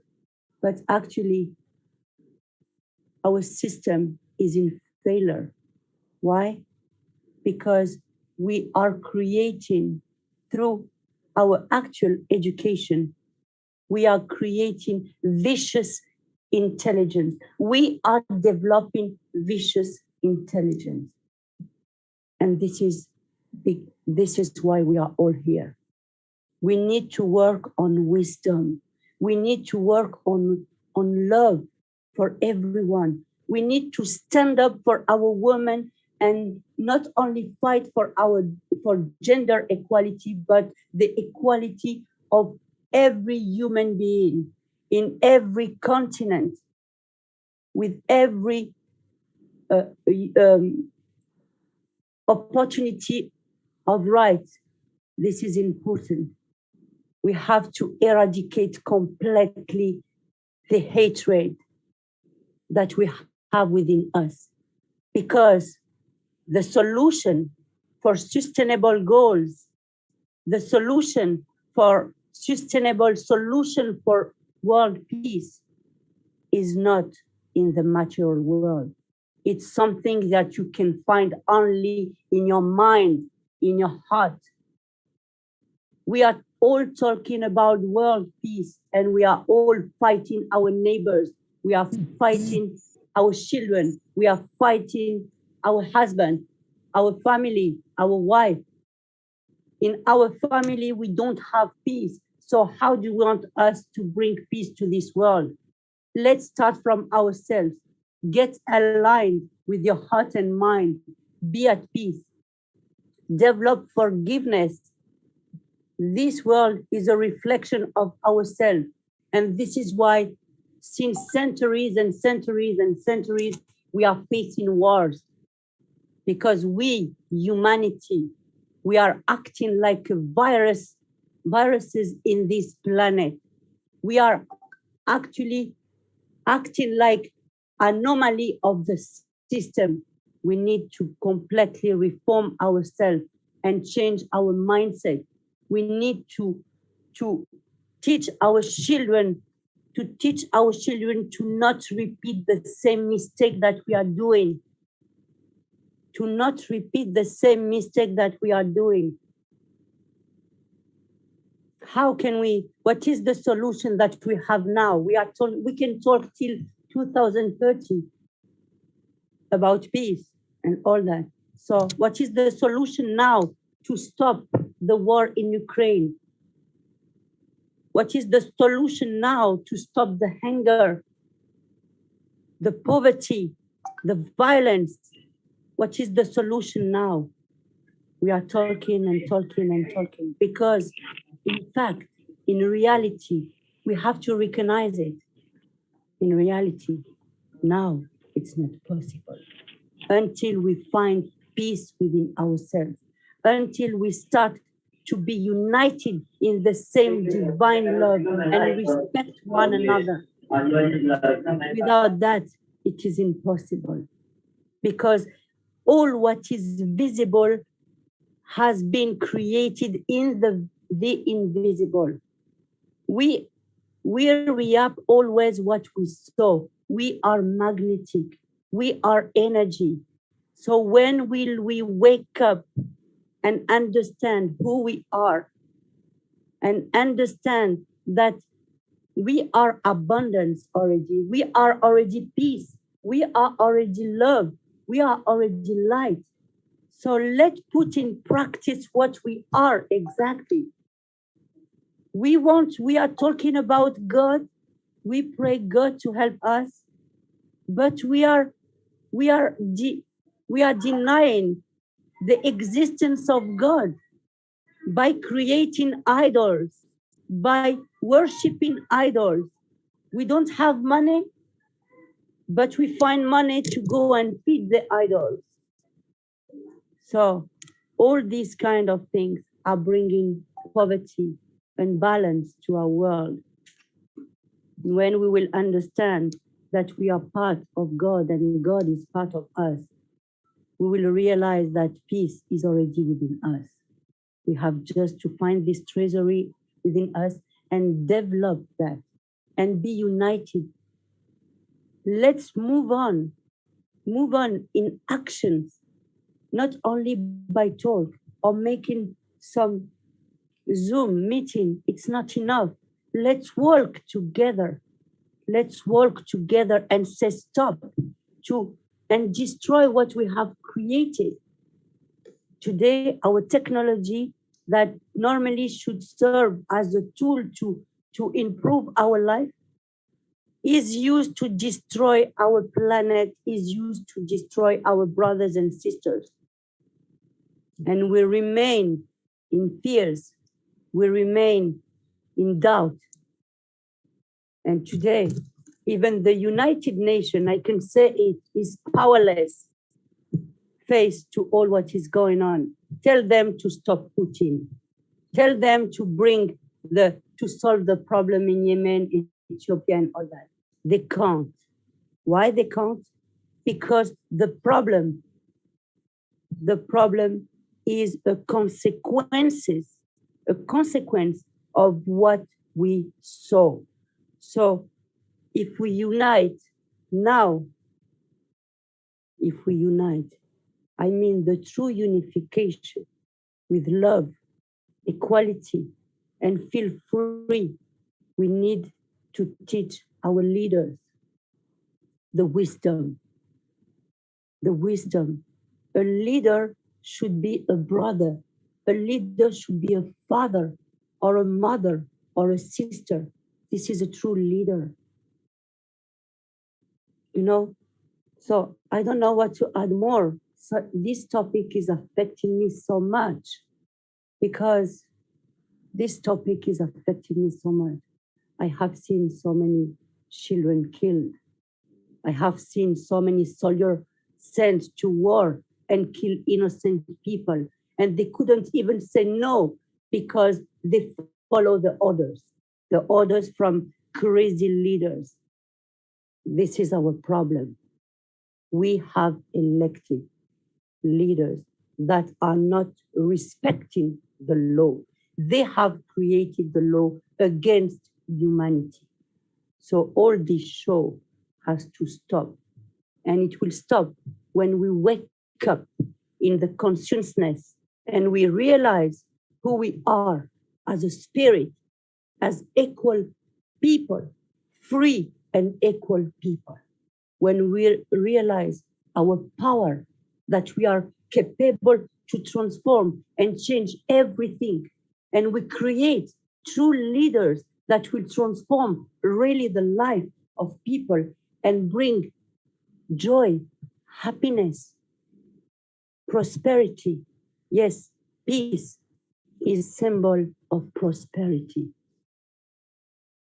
This is why to build peace before sustainable goals, it won't work. To build sustainable goals before peace, it will not work. So we have to make the unification between both. Like the mind and the heart should be aligned and work together. And this is the only solution for me. This is the true education that we have to give to our children. An education of peace, an education of respect, love, equality. This is very important. Otherwise, in 2030, trust me, we will remain talking again about world peace, and we will go nowhere. Trust me, if we don't move together and say, stop now to this. It's a new season. We have this war, yes. We have this misery, yes. We accept it, yes. We forgive it. We forget it. We build in a new season. Let's build a new season. Let's reap what we will sow. And let's sow the true seeds of love. And it's now. We have to sow now. You know, this is important. We have to put the right seed now. Not only in the heart and mind of our children, because we are not building the world of tomorrow. We are building the world of today. Tomorrow will be the effect of the cause that we are doing now.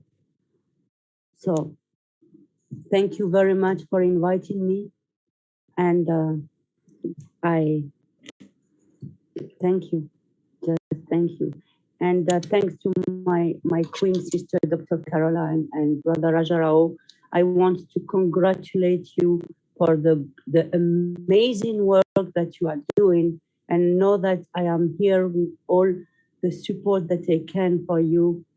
Receive so much love from me and hug for all what you are doing. Much love and blessings to all of you. And may God bless this summit during 18 days and bring world peace. Thank you. Thank you. Thank you very much, Her Majesty Queen Nadia Ma'am. Can everyone please give a round of applause to our Queen Mother who has actually spoken, and her voice is just like a words of angels. Thank you so much. It's a pleasure to have you in our platform, ma'am. Thank you so much. And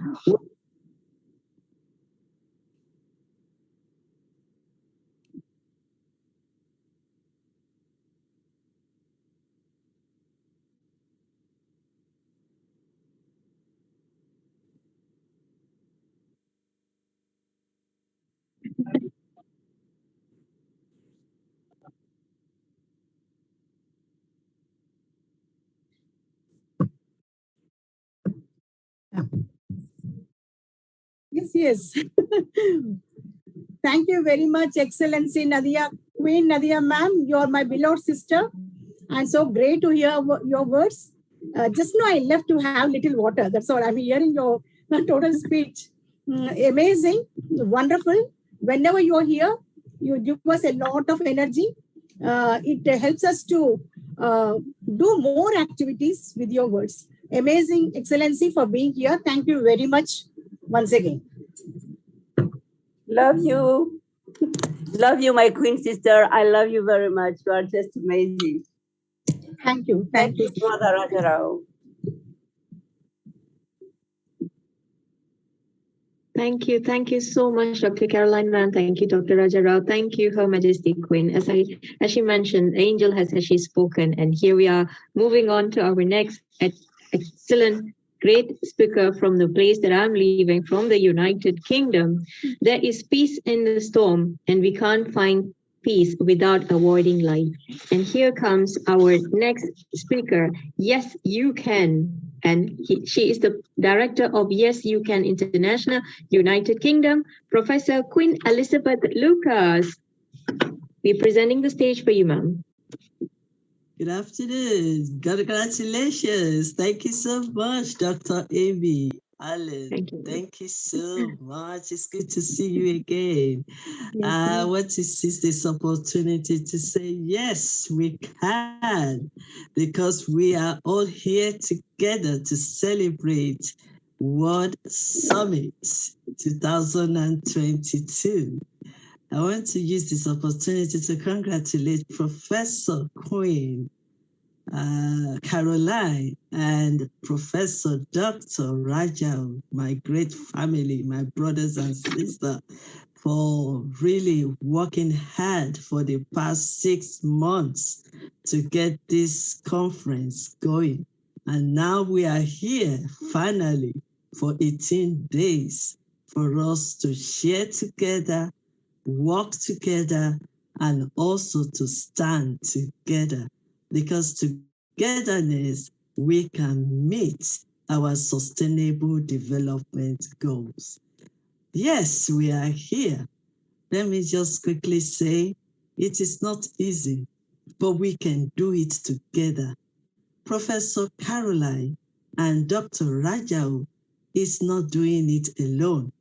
That is why we are here, to make it happen. How are we going to make it happen? By every one of us coming together and working together in respect of our differences, in respect of our religious or tradition. This message needs to go across the world, and we are the one to make that change. I want to acknowledge my queen sister Nadia. It's so good to see you again today on this great platform. And I want to acknowledge our wonderful Dr. Aruna. It's also a great time because Dr. Rajao brought every one of us together almost a year ago, and we've been working together, and we will not fall apart because we have a great mission that we have to meet, and that is to do this work, to spread the news, to take action, and also to make a world a better place. We will not give up, we will not quit, and we will not leave, but we shall work together to make this world a better place. And yes, we can. Dr. Rajao, Professor Caroline, we are family, and we are going to do it together. Yes, we can. I want to say thank you so much for this celebration, inauguration of this today. And for 18 days, may the Lord renew our strength as we all come together, share together, learn together, stand together, and move forward together. Togetherness, we shall, we can, and we will. Thank you so much for inviting me. And let's all celebrate together. Thank you, Dr. Amy, for inviting. Thank you. Thank you very much, Excellency Elizabeth Lucas, Queen. Really, I'm very happy to see you. Delighted to see Nadia ma'am. Delighted to see you on this platform again. Yes, we are all one family. We are the members of the family. We are beloved members, and we have to work together to have the physical activities to support the vulnerable and try our best level to eradicate poverty at our level. Thank you very much once again. Thank you, Dr. Caroline, ma'am. Thank you very much, Professor Queen Elizabeth Lucas. Again, another queen has actually spoken, another angel from the sky to make us feel confident and also to motivate us, to tell us that, yes, you can. Yes, we all can. Let the sky be above, earth below, and peace be within. With this, let's move on to our next honorable guest speaker, Her Majesty Dr. Parin Somadi, who is a TEDx speaker and also academist from the United Kingdom. The stage is yours, ma'am.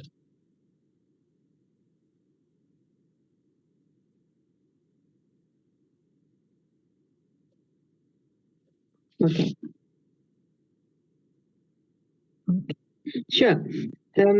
With this, we will move on to our next chief guest here, Dr. Sharma Hussain, who is the founder and the CEO of 3 from the Oman.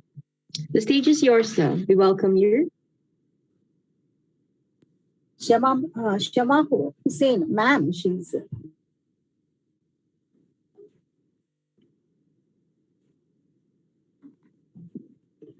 Dr. Sharma Hussain from Oman.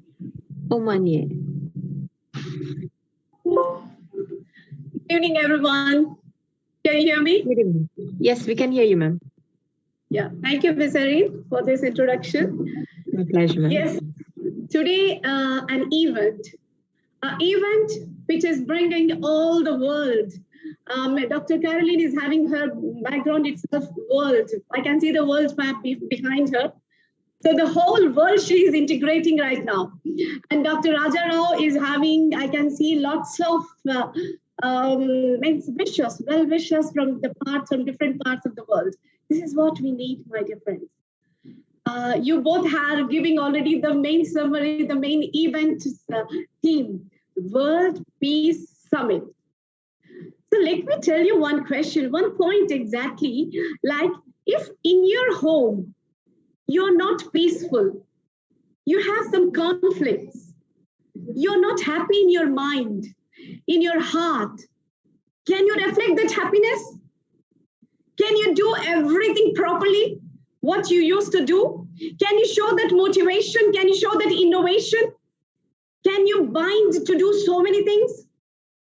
Nothing. When you have peace in your heart, there is peace in the world. The person who is happy can bring happiness outside. So the first thing that we need to teach, we need to know that peace is within us. Peace is within us. There was a painting show. One person was having a painting, very smooth painting, just nothing, moonlight, moon, a bridge, beautiful climate. And there was another painting, same thing, mountain, scenery like Kashmir, Switzerland. And the third painting, the person is standing and looking, it was a thunders, completely thunders. Whom do you think will find peace? The person with the moonlight, the person with the very good sceneries in Kashmir like Switzerland, and the person with lots of conflicts, outside. For sure? For sure? Everyone will say, the peace means moonlight and this. This is not peace, my dear friends. That means you are not accustomed to the problems. We see some people say, I'm going outside the Himalayas, I'll sit there, I'll have peace. No. Peace is when you have problems in the world, when you have conflicts in the world, but still you're able to face them. You're able to handle the conflicts in a proper way, in a positive way. There are lots of conflicts in the world. Yes, it doesn't mean that we don't have peace. We have to learn how to handle them in a very positive way. And how do you learn them? The next question. How can you learn this? How to handle the conflicts to get the peace? Answer is education. The answer is education. So to get peace, you need to be able to how to face the conflicts. And to face the conflicts, you need to be educated. Education means, my dear friends, not doctorate, not masters, not postdoctoral fellowship. Education means the true real spirit of education that will teach you passion, compassion, gratitude, how to education for standard of life, not for standard of living. I was hearing Professor Rao, the earlier speakers who were telling that we need to bring the modern society, the culture. We need to change the culture in the students who are just running behind artificial intelligence, where our education is just increasing the GDP of the country. Yes, exactly. We need to bring that challenge. We need to bring that revolution where each and every person should know the real value of education. If you are just running behind the certificates, you are not able to bring the peace in your life. Instead, you are bringing competition. You are creating the competition. You are creating envy. You are creating problems for the society. So, this is nothing but ignorance, my dear friends. There is inverse relationship between peace and ignorance. More ignorance you have, you don't know all the real value of education. More the ignorance, lesser will be the peace. Lesser will be the peace. So why there is no peace? People are fighting. People are going and killing each and everyone. Why? Because they are not educated. They don't know the real value of education. They don't know how to decide what is gratitude, what is the compassion, passion.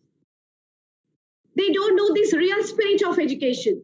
So more the ignorance, lesser will be the peace. Lesser the ignorance, more will be the peace. So we have to all together, each and every one sitting over here, the great leaders over here, need to work on this. We need to increase the education part. It is nothing but the SDG 4, the quality education. The quality, we need to promote people for the real education. There was a small boy, he went to an ice cream shop and he wanted an ice cream to have. The lady who was serving the ice cream, she comes and asks him, which type of ice cream do you want? The boy, he just looks at her and he asks him, what is the price of the special Sunday ice cream? She says it is $15. Then the boy just murmurs for some time. He just looks at his pocket and he says, what is the normal ice cream price? And she says, it is $10. Then again, the boy starts thinking for a while. And that lady, meanwhile, she gets so vexed. She gets so vexed and she says, finally, you decide and come to me. And afterwards, the boy says, I want a normal ice cream. Normal, just Sunday ice cream. Normal ice cream. Then she comes and she just throws it on his face like that. And she goes back. After some time, the boy finishes eating and then he puts something, pays the bill and he leaves. When that lady comes to take the ice cream, the bill, she just burst into tears. She just burst into tears. Why? Because the boy has paid $15, not $10. The boy has paid $15 to her. He was having real education. He was promoting peace there. He wanted to give her tips as well. That's the reason he did not take that that special ice cream.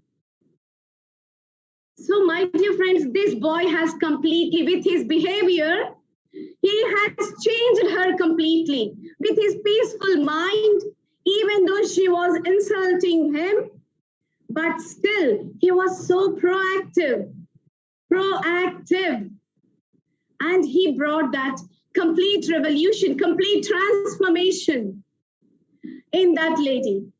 And she will never behave the same with anyone now. She will try to be very proactive. This is what we have to bring. We have to bring the real spirit of education where we can reduce the ignorance.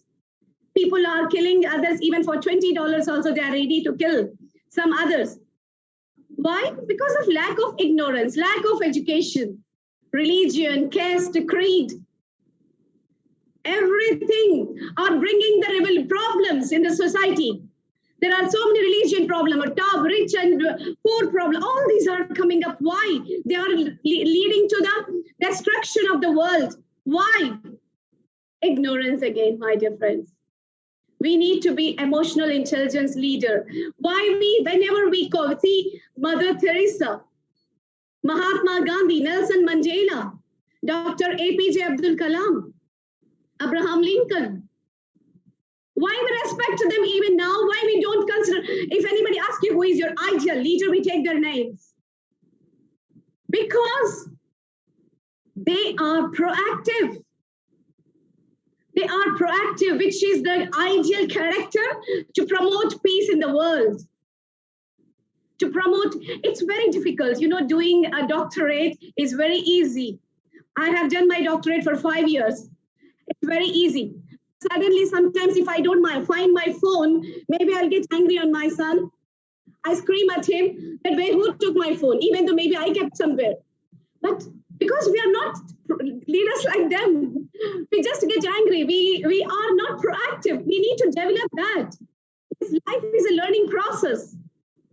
We have to grow. We have to learn and unlearn and relearn as well.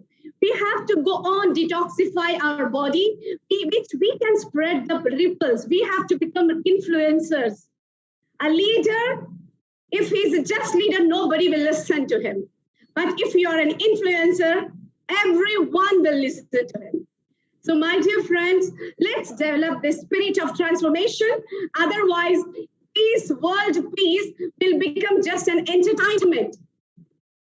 It will just become an entertainment, my dear friends. So the very important things that you need to do to develop the world peace is nothing. Start from your home. Start developing peace in your mind first. When you're peaceful, the world looks beautiful. You start showing that love, passion, everything to each and every one. Start knowing yourself, self-awareness. First one, self-awareness, know what you are. Then self-regulation. Then you know how to take yourself in different conditions, in conflict situations. And then social awareness. After that social awareness, you must know what type of people you are dealing with. What type, how should I treat them? Suppose I'm dealing with Dr. Raja Rao, I should know how to deal with him. That is, I should know what type of person he is. Social awareness, I should know. Then I can bring that. Oh, Dr. Erin she's like this. So I must be with her like that. She doesn't like this. So we have to be, that's what we have to learn. Self-awareness, self-regulation, social awareness, social regulation. When we start doing all these, my dear friends, trust me, we will become emotional, intelligent leaders like Mahatma Gandhi. I hope so. I hope we become like them, Mother Teresa and like that. But yes, we will never give up. We will work hard. We will smile like Dr. Erin, she said, peace is a smile. Peace starts with a smile. So let's have a wonderful smile always. If anybody is not having that, let them give ours. Let us give our smile to them so that they should start learning how to smile as well. Because the world is very short. Post-pandemic world has given already the alarming effect to each and every one that we don't know when is the last day of our life. So my dear friends, let's enjoy each and every day of your life as the last day and bring peace in everyone's heart. In each and everyone's heart. Let's, instead of demanding for the artificial things, like I will demand tomorrow, I want mobile phone. Yes, we want mobile phone. But let's start each and everyone in the world, start demanding that I want peace. Let's demand, I want peace. So when you start demanding you want peace, everyone will start demanding, I want peace. Then I don't think any wars will take place anymore. Ukraine will come back again like that. We will not have, because there is a big army who is supporting peace. So nobody will dare to do that. We have to work on this. The peace will come when you stop feeding anger, jealousy, enviousness. Stop feeding them. Stop feeding this, then you see the drastic change, my dear friends. Drastic change. So don't depend on others for peace. Start developing that. Start developing gratitude in your life that God has given you. Whatever He has blessed you with, you are happy with. When you're happy with that, you will never complain that, oh, Dr. Caroline is having that, I don't have this. Then there will be no peace. Then again, it's ignorance. So my dear friends, let's show gratitude that I have everything what I need. I'm alive. That itself is the symbol. That itself is the main ethic for your life. So let's enjoy every moment and just to spread the ripples of positivity. The more you lean towards negativity, farther you are from peace. Farther you are from peace. Let's promote education. Let's promote education for life, not for just for living. Stop that. Because resiliency, happiness, gratitude, all this starts when you stop your schooling, college, university. The real education started. Nowadays, you see lots of divorces. as soon as brothers, sisters, they fight. All these things are happening. Why? Why they are PhDs also, but still the wife and husband, they leave, they divorce.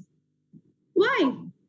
They are highly educated, but there is no peace in their life because the real spirit of education hasn't given up.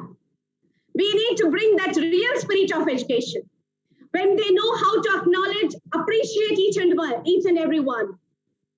One husband, he was just running to attend a call. Meanwhile, he just breaks up a wonderful, beautiful flower vase.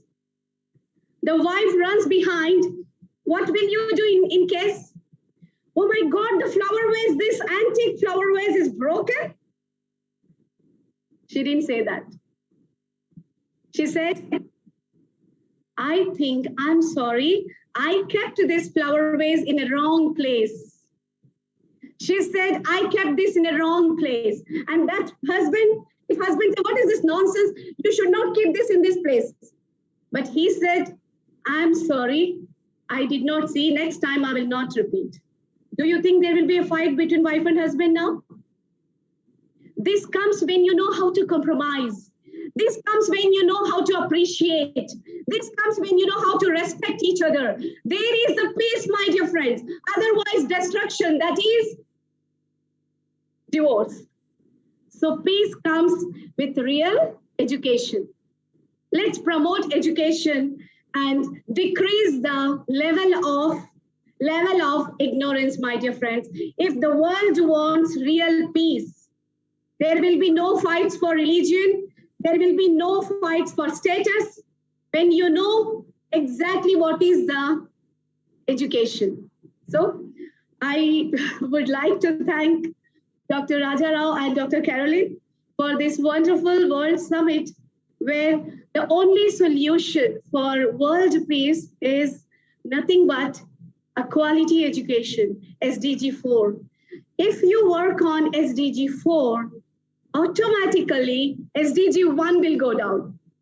There will be no poverty. Poverty leads to revolutions, crimes. Crimes will come up. So when you develop SDG 4, when you give quality education, when parents spend their time with the children instead of WhatsApp, Facebooks and all, when parents teach them what they have is enough, when family, friends, everyone show appreciation, gratitude, then definitely there is no wars. So quality education, let's spend time with our family. Let's spend our time with our children because they are the future generation who are going to carry that peace. Sure, don't run behind your children for marks. Don't tell them marks is the only life. That is not education. Mugging up is not in education. Let's teach your children the real value of education so that they survive in the coming uncertainties of the world with peace. So once again, thank you for bearing me for so long time. Thank you once again. Thank you. Thank you from Oman.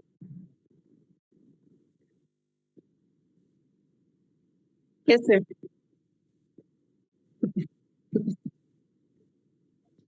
Okay, sir.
Thank you, sir. Thank you so much, Dr. Rajarao. Wow, Dr. Sharma, I think you really deserve a Nobel Peace Prize, just like Malala, who's the youngest Nobel Prize winner. I think you really deserve it. And I really congratulate you.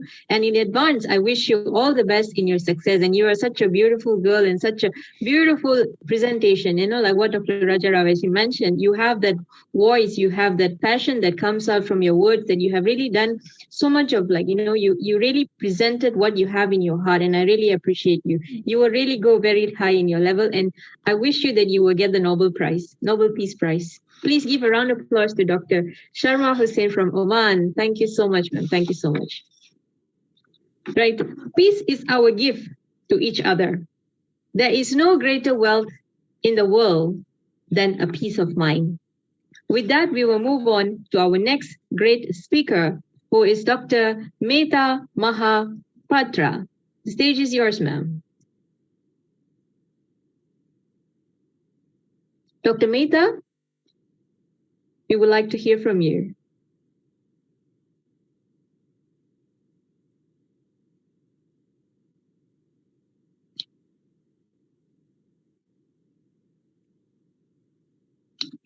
Dr. Mehta Mahapatra, if you are on this panel, please unmute yourself, ma'am. We would like to hear. Okay, sir. All right. Next, we have on our panel list is Dr. Vijay Kumar Salvia. The stage is yours, sir. We are waiting to hear from you.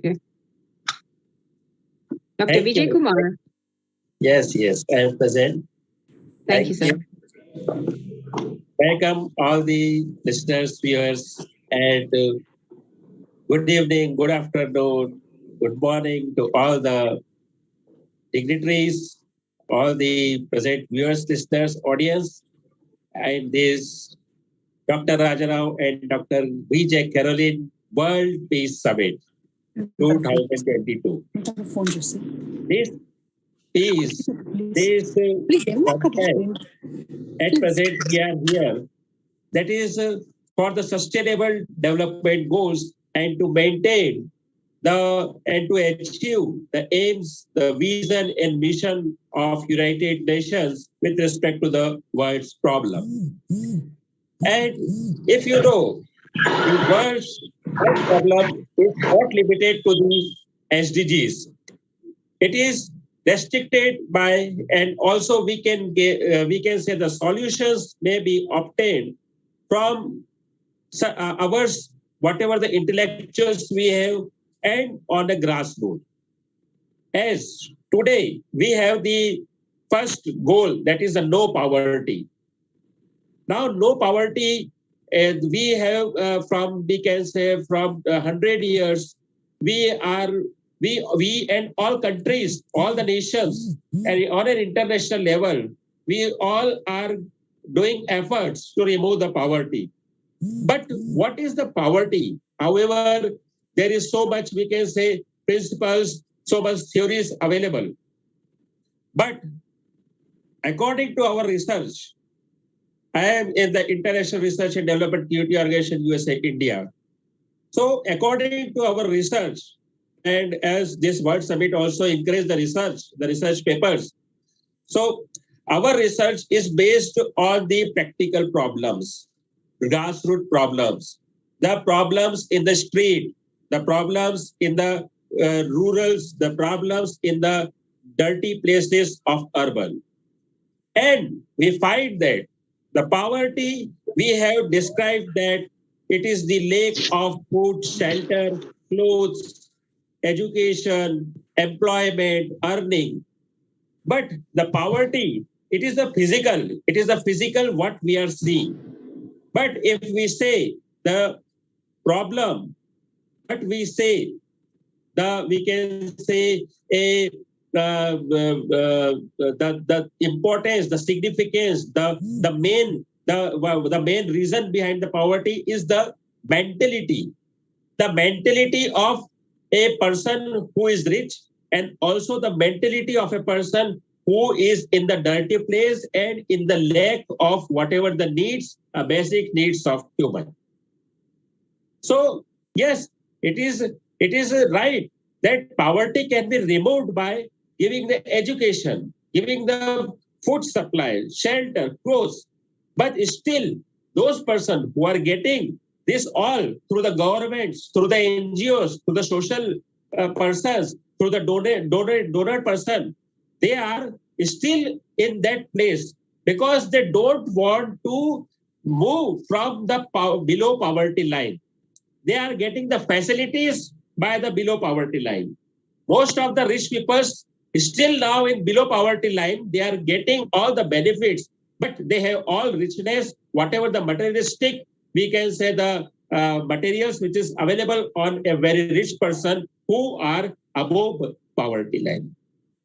So if we go on the grassroots, if we go on a ground, then we see that if we have to educate in the sense of we have to refresh the mindness, that is how to live in a clean environment, how to sustain with whatever the resources available with you.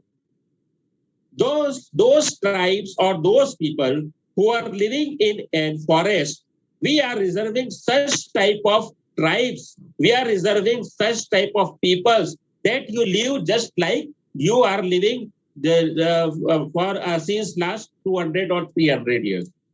If you are not, we can say, wearing a cloth, no problem. You move bare condition. In Chhattisgarh, in India, Chhattisgarh state, we have the tribes and we reserve such type of tribes who are moving all around as a bear.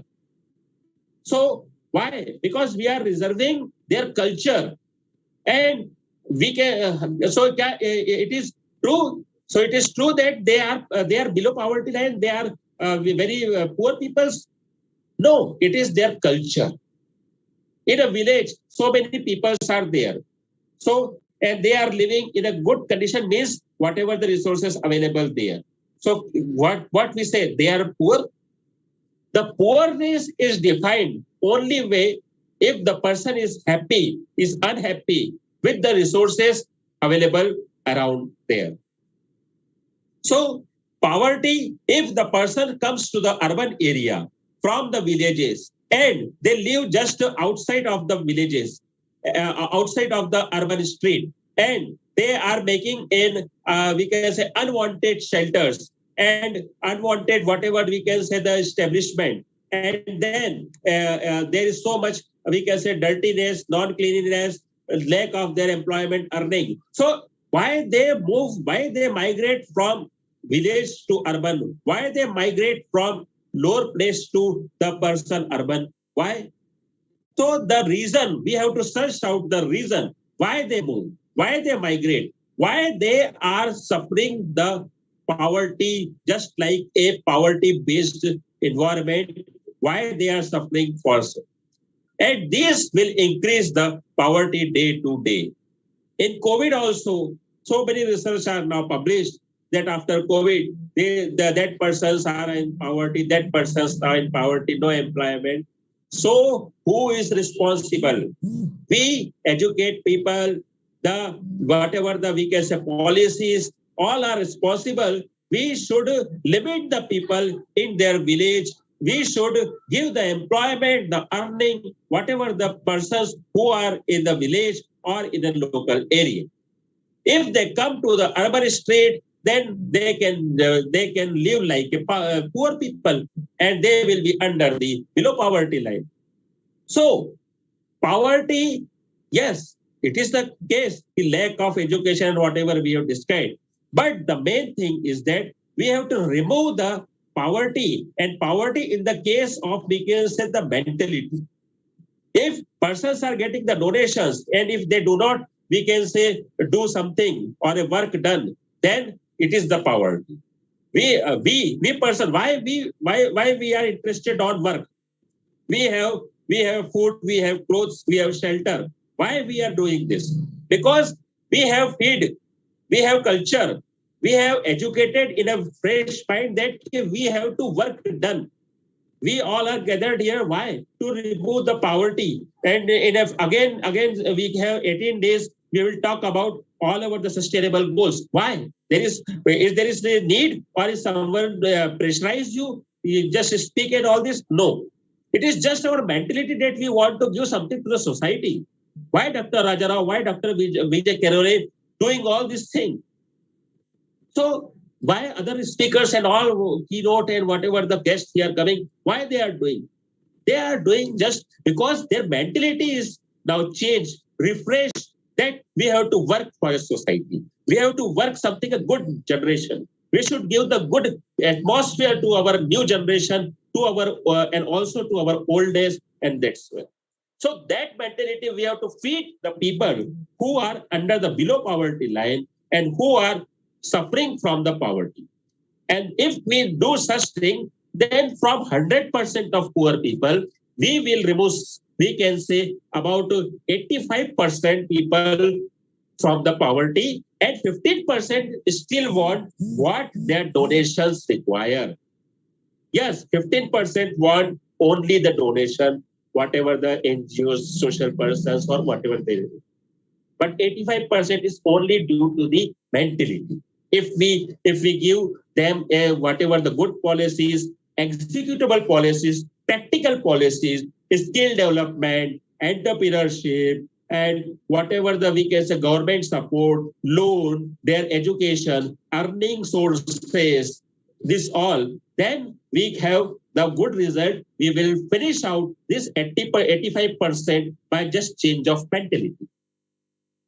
We have established, why we have established the Research Innovation Startup University.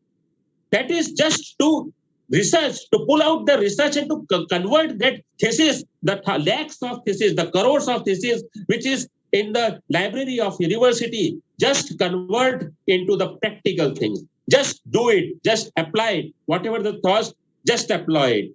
No theory, no thing. Just write and then apply. So then we will get the happiness. Today is the World Laughter Day. Why we laugh? Because of our happiness. So we, Happiness Club Indore International, work for that. The happiness will only do to the inner. And no poverty will be give you by this. The no poverty can be achieved only by your happiness in the mind. And if you are happy, then there is nothing, there is no poor people, no poverty. However, some people are suffering from the lack of all. It can be provided by our NGOs. It can be provided by our government. And there is so much policies, so much schemes. If we write down whatever the benefits of the poor people, then you will get, they may, we can say, they may utilize, they may avail all the facilities just like the manager of a one company. If a manager earns 10 lakhs per annum, then all facilities, if by faith in fair, and by, we can say, a true policy, if we give someone by such type of facility, then it will be count up to 10 lakhs of per month. But because of corruptions and whatever we can say and all these things, it will demonize, and from 100 rupees to, we can say, 10 rupees is reached to the particular people. So this is the problems in our system. Not we can say he is responsible, she is responsible. No, we all are responsible. So we have to work for such, to remove the poverty, for the sustainable goals, and each sustainable goals depends, interconnected with each other.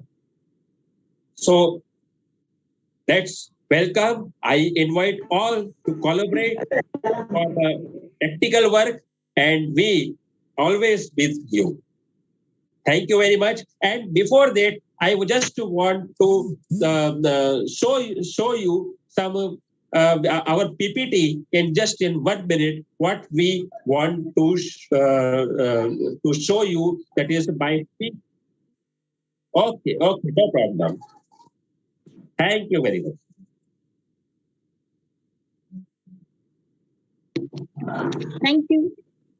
Thank you very much, Dr. Vijaya. Yeah, it's true what you said is peace actually comes from the mind, yeah? So we have to set our mind to make into peace. So peace of mind comes when we stop expecting and start accepting.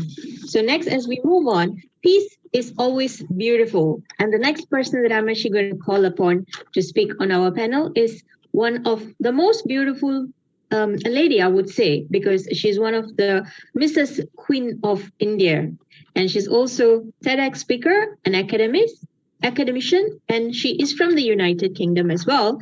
Here we call upon Dr. Parin Somani. The stage is yours, ma'am. Thank you very much. First of all, I would like to say hello, good afternoon, good evening, good morning, and good night.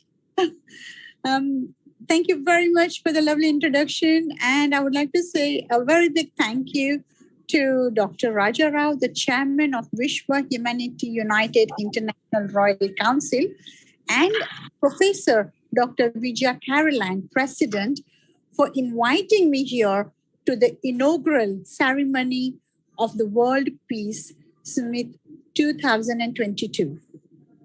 It is my privilege to be with you all amongst a galaxy of excellencies, distinguished guests and speakers, and all the eminent speakers who have spoken and who are already going to be speaking on the line, off the line.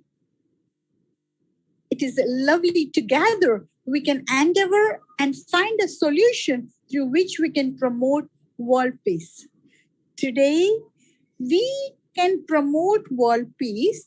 We have a focus on sustainable development goal number 1 to end poverty in all its form everywhere.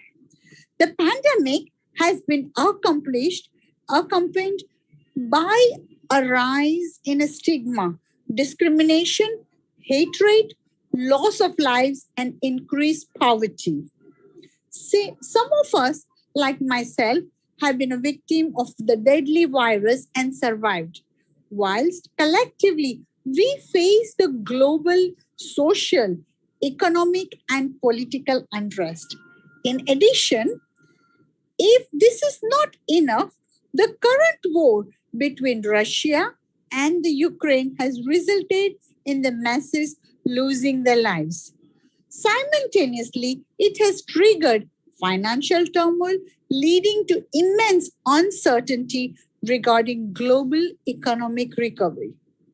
We have been witnesses to the spike in fuel prices, food, and the cost of living, which also promoting poverty. Each day, we read in the newspaper or when we listen to the radio or watch the news channel on the television, we are subject to the very sad news comprising of violence, wars, crimes, disasters, or famine. So this can successfully instill fear and tension within individuals, resulting in questions pertaining to safety, increased poverty, and affecting peaceful living. The SDGs compromises of 17 goals and 169 targets so that new social contracts can be administered between the world's leader and citizens. The United Nations have highlighted that we all live in a world where there is a presence of both acute poverty and extreme wealth. 1 in 8 people lives a life of extreme poverty, and 2 in 5 people do not have access to adequate sanitization. The world is facing famines caused by humanity, where individuals in countries of Kenya, Yemen, South Sudan, and Somalia face higher risk of starvation, disease, mass displacement, affecting quality of life, and lost futures. Urgent actions needs to be taken by humanity to eradicate poverty globally now and in the future. So world leaders have recognized the importance of ensuring individuals can achieve their full potential in peace, security, dignity, and equality. However, this can only be achieved through a collective efforts at a local and international level. As a global community, we face challenges. However, there is a need to make enlightened decisions today that we will create a positive, sustainable future. And I'm very glad what Professor Dr.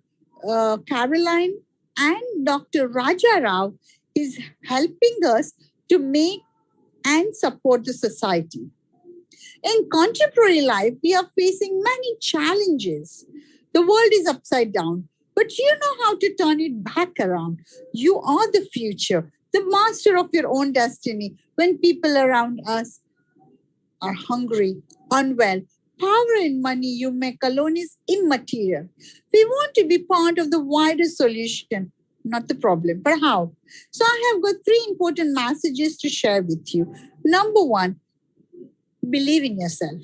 Nothing in life is constant. Even a caterpillar changes into the beautiful butterfly. So you know that you have the strength to create a positive change and inspire others.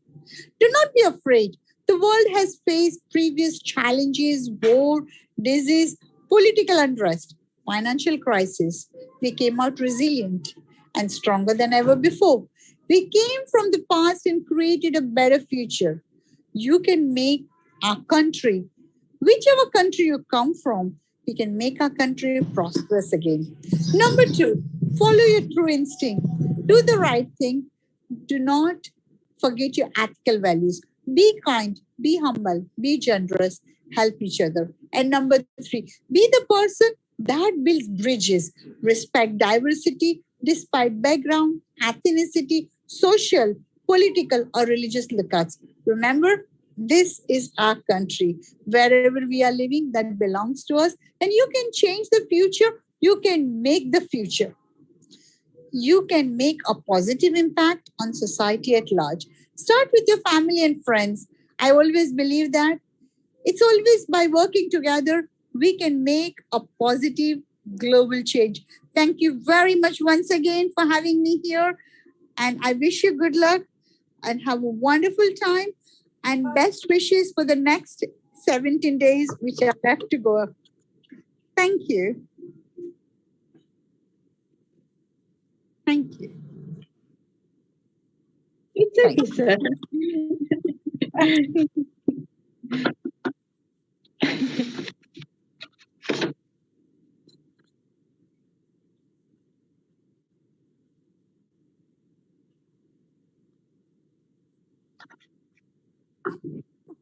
Thank you so much.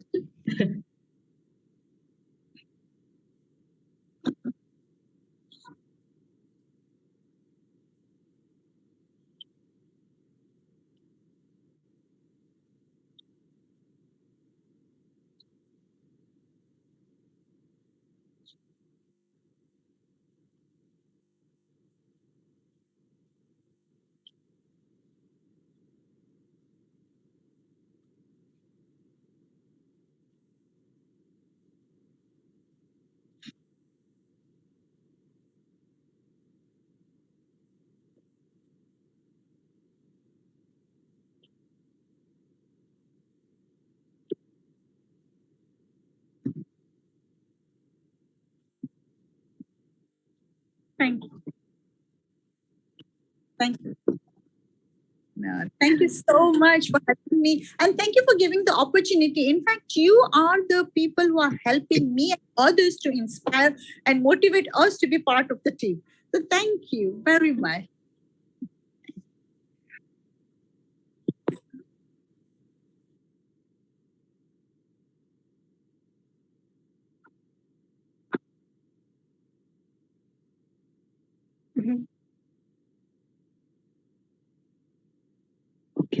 Okay, sir. Thank you so much.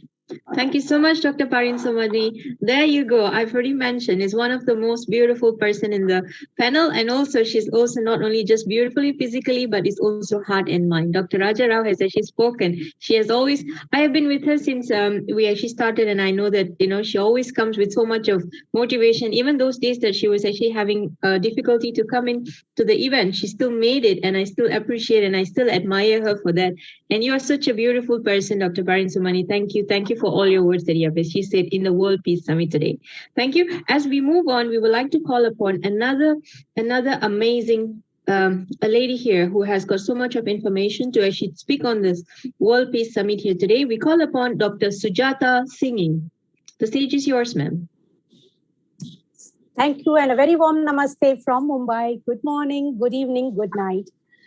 Thank you so much, Caroline ma'am and Rajarao sir, for having me on this beautiful platform. And I know you've been working for a really long time with World Peace Commission. And this particular summit is something which I am sure is so close to the hearts of each one of us who are speaking. So first of all, heartiest congratulations to the whole team. But being the first day, that is the first SDG, it is very important to understand why poverty has been put up as the first SDG. Often we have various talks about understanding the various other aspects of life, but why poverty comes in first? Yes, I would like to point out this aspect which talks about, it is all about a gesture, not a gesture of charity, but it is a fundamental human right, the right for dignity and a decent life. And if a person is able to understand this important aspect, all the other aspects, all the other SDGs are going to fall in place. They are all interconnected, but first is the value of a human life. When there is hunger, no shelter over the head, and when there is insecurity around, the dignity is lost. And this dignity, when lost, can create a humongous domino effect to the whole economy. It is not the duty of the government or of the public governance, but the duty of the people to understand, to bridge the gap between the mind and the mindset. Yes, it is very important to understand that when a person has to rise above the situation, has to rise above the hunger, they need to understand what are the resources in and around them, which can be used to the optimum to minimalize that important aspect of life, which makes it lose its dignity. Poverty, the word itself, puts a number of countries in our head. And ending poverty is a seemingly endless topic, where we see this discussion for the development of community is been on and on and on for various years. It's been centuries. You go back to the World War I, go back to the World War II, the only thing discussed was always the poverty, which was the aftermath of the conditions. But why not talk about the aftermath with regards to the mental stability? Why not talk about those aspects which needs to be catered so a person becomes self-reliant, so a person becomes able to think for themselves, has the ability to look at life from a new light? These important aspects can only come in when the public governance is transparent, when right education with awareness, acceptance, and action, the 3 A's are put into space. Also, persistence and patience are the 2 virtues which every citizen of any country needs to look at. If the 3 A's and the 2 P's are taken care of, I guess somewhere we will be able to look at how a country's GDP can go up. When we talk about education, it is not the education for employability. It is the education for being a person who can employ people. And when this education comes in the right way, through the right sources, in the right form, and also take into consideration what are the demographics of the country, a country can definitely move its GDP. Again, when I talk about GDP, I would like to share here that economic crisis is always prevalent and will always be prevalent.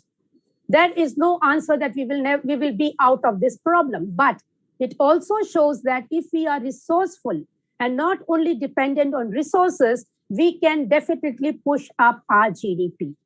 When we are talking about this, we need to understand the aspects of education in this part. And a huge chunk of the population which works in the farms, especially in India, we need to see how are they going to be sustainable. The humans in the rural part, when sustainable, will not move into the urban. And when they do not move into the urban, the basic abilities of life are still intact. There is no resources which will be used or wasted. There will no sanitation problems will reduce. Again, the people will be able to understand to maintain their own standard of living rather than ape the standard of living of the urban people. This is the biggest crisis in our country, I would say, especially in India, where there every possibility of increasing the GDP or increase the sustainability of the rural people so they do not have to migrate to the urban areas. Let the urban areas look at the tertiary sector. Let not the secondary sector be nullified just to make a tertiary sector look more glamorous. It is not about glamour when a country is facing poverty. India faces 25% of its population living below the poverty line. That is less than $2 a day. And when less than $2 a day, we can imagine what would be their living conditions, what would be their health conditions, what will be their lifestyle, and finally, what are they contributing to the economy? If we need to understand this, again, I would request all of us to think on the points of how can we increase our infrastructure. The infrastructure to create employability and create people who will create employability for others. It is not about education which makes you a slave, but it should be an education which makes you a leader who will create employment for others. And to push down the GDP and the rating with regards to what countries face across the world, we can see that skill is the next aspect which needs to be taken as a mainstream education rather than an education which is only about knowledge with no application. Knowledge and information with no application, no ability to evaluate and analyze will not lead to innovation. For a country to push up its GDP, it needs innovation. It needs an ability to make and grow products which are not otherwise available in the world, able to create more patents, able to create more international trade, able to see the sustainability of the environment. All these aspects, if brought together in one capsule, definitely the GDP of a country can grow up. And I guess the current government is working towards it and is having a number of schemes. But it is also the duty of the people on a whole to look at how they can apply the available resources which has been given by the current government and make it a better world, not just for themselves, but also for the future generation. The next aspect which needs a lot of attention again is the healthcare. To have a population come into effective production, to understand that they will be the submission of work towards the community, submission of works towards the economy. If they are able to have a good health, they will be able to be more productive. The next aspect is transparency in public governance. Each and every information should be passed on to the general public in such way that it is accessible, it is understandable, and it is also applicable for the outcome which they finally want for the economy to grow. When we talk about the crisis in any country, like we are seeing the crisis in the Ukraine and the war, we have seen the global crisis in the form of the pandemic. There is been a bubble burst. But yes, this bubble burst, which is in the form of a war in a different form, has also given us the opportunity to look at the various other ways we could be resourceful, the various other ways where we could bring people together from the globe and see how new leaders could be formed to bring in and pitch in their ideas, to become a resource to their country rather than eat away the resources. That is where poverty comes in. Again, cyclical poverty, as we all know, it's something which keeps coming and going as we currently are seeing in different forms, be it the war, be it in a big form of natural calamity. There has always been a disaster which brings in an economic crisis in any country. For the developing countries, it's all the more painful. They're trying to stand on their legs, and before they can stand, there is a big hit. So the population has to be made more aware, and the bridge between the mind and the mindset needs to be created at the earliest. The answer to it is life, skill, education. Not education, which we see nowadays, but it is pure life skill education, which will make them understand to see the light in every darkness, to create a new light in every darkness and spread that light to see a better world. When we see a better world, we become optimistic. We are able to think from the solution point of view rather than talk about the problems that has been faced. And moving from this point, I would also like to share that if a person wants to move ahead in life, do not blame, but look at what could be the outcome frame. Poverty is not a problem unless the problem is seen as a way to solution. Yes, poverty is there. We are aware about it. We accept it. However, we choose to take action. Just like the platforms we have here, coming together to share our views and to make a better world, for we know the solution lies within us by bridging the gap of mind to mindset. Thank you and namaste once again from Mumbai, Dr. Sujata Singh.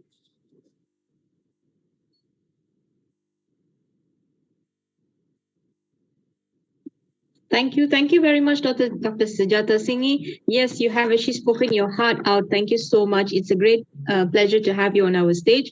And like what you said, it's the mind, the mindset. Even in the book called Science of Getting Rich, it also says that how to eliminate poverty, and you have actually nailed it. Thank you so much, Dr. Sujata Singhi. My pleasure. Thank you so much.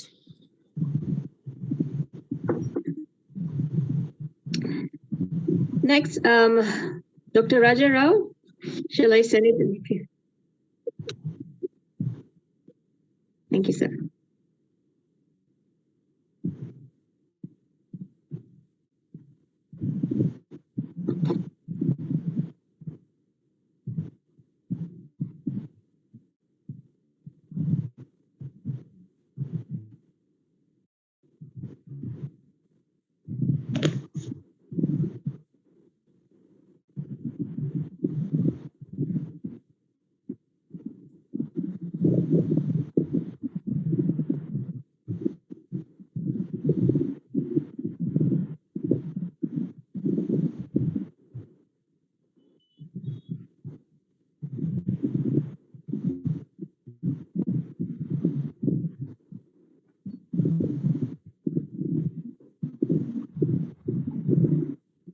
Thank you so much, sir.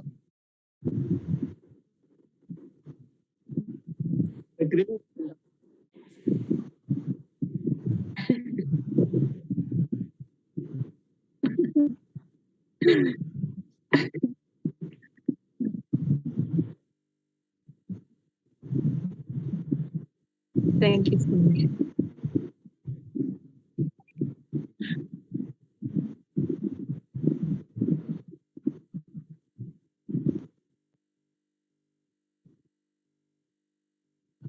Thank you so much. Thank you so much, my professor.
That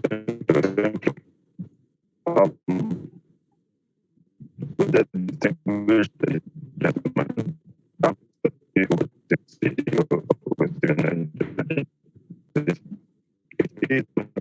part of this program today about the issue. Today we had a question about the poverty in the world. Even on that poverty is this because family where there is children find difficult to study and they become what they want to be in their life. And in the situation where someone cannot get his or her expectation because in the family, you see the person up and become a problem with the community. If 50% of the problem we are facing today is what is the cause of poverty. So, my question is, what can we do to stop poverty or put an end to the poverty? My question is number one.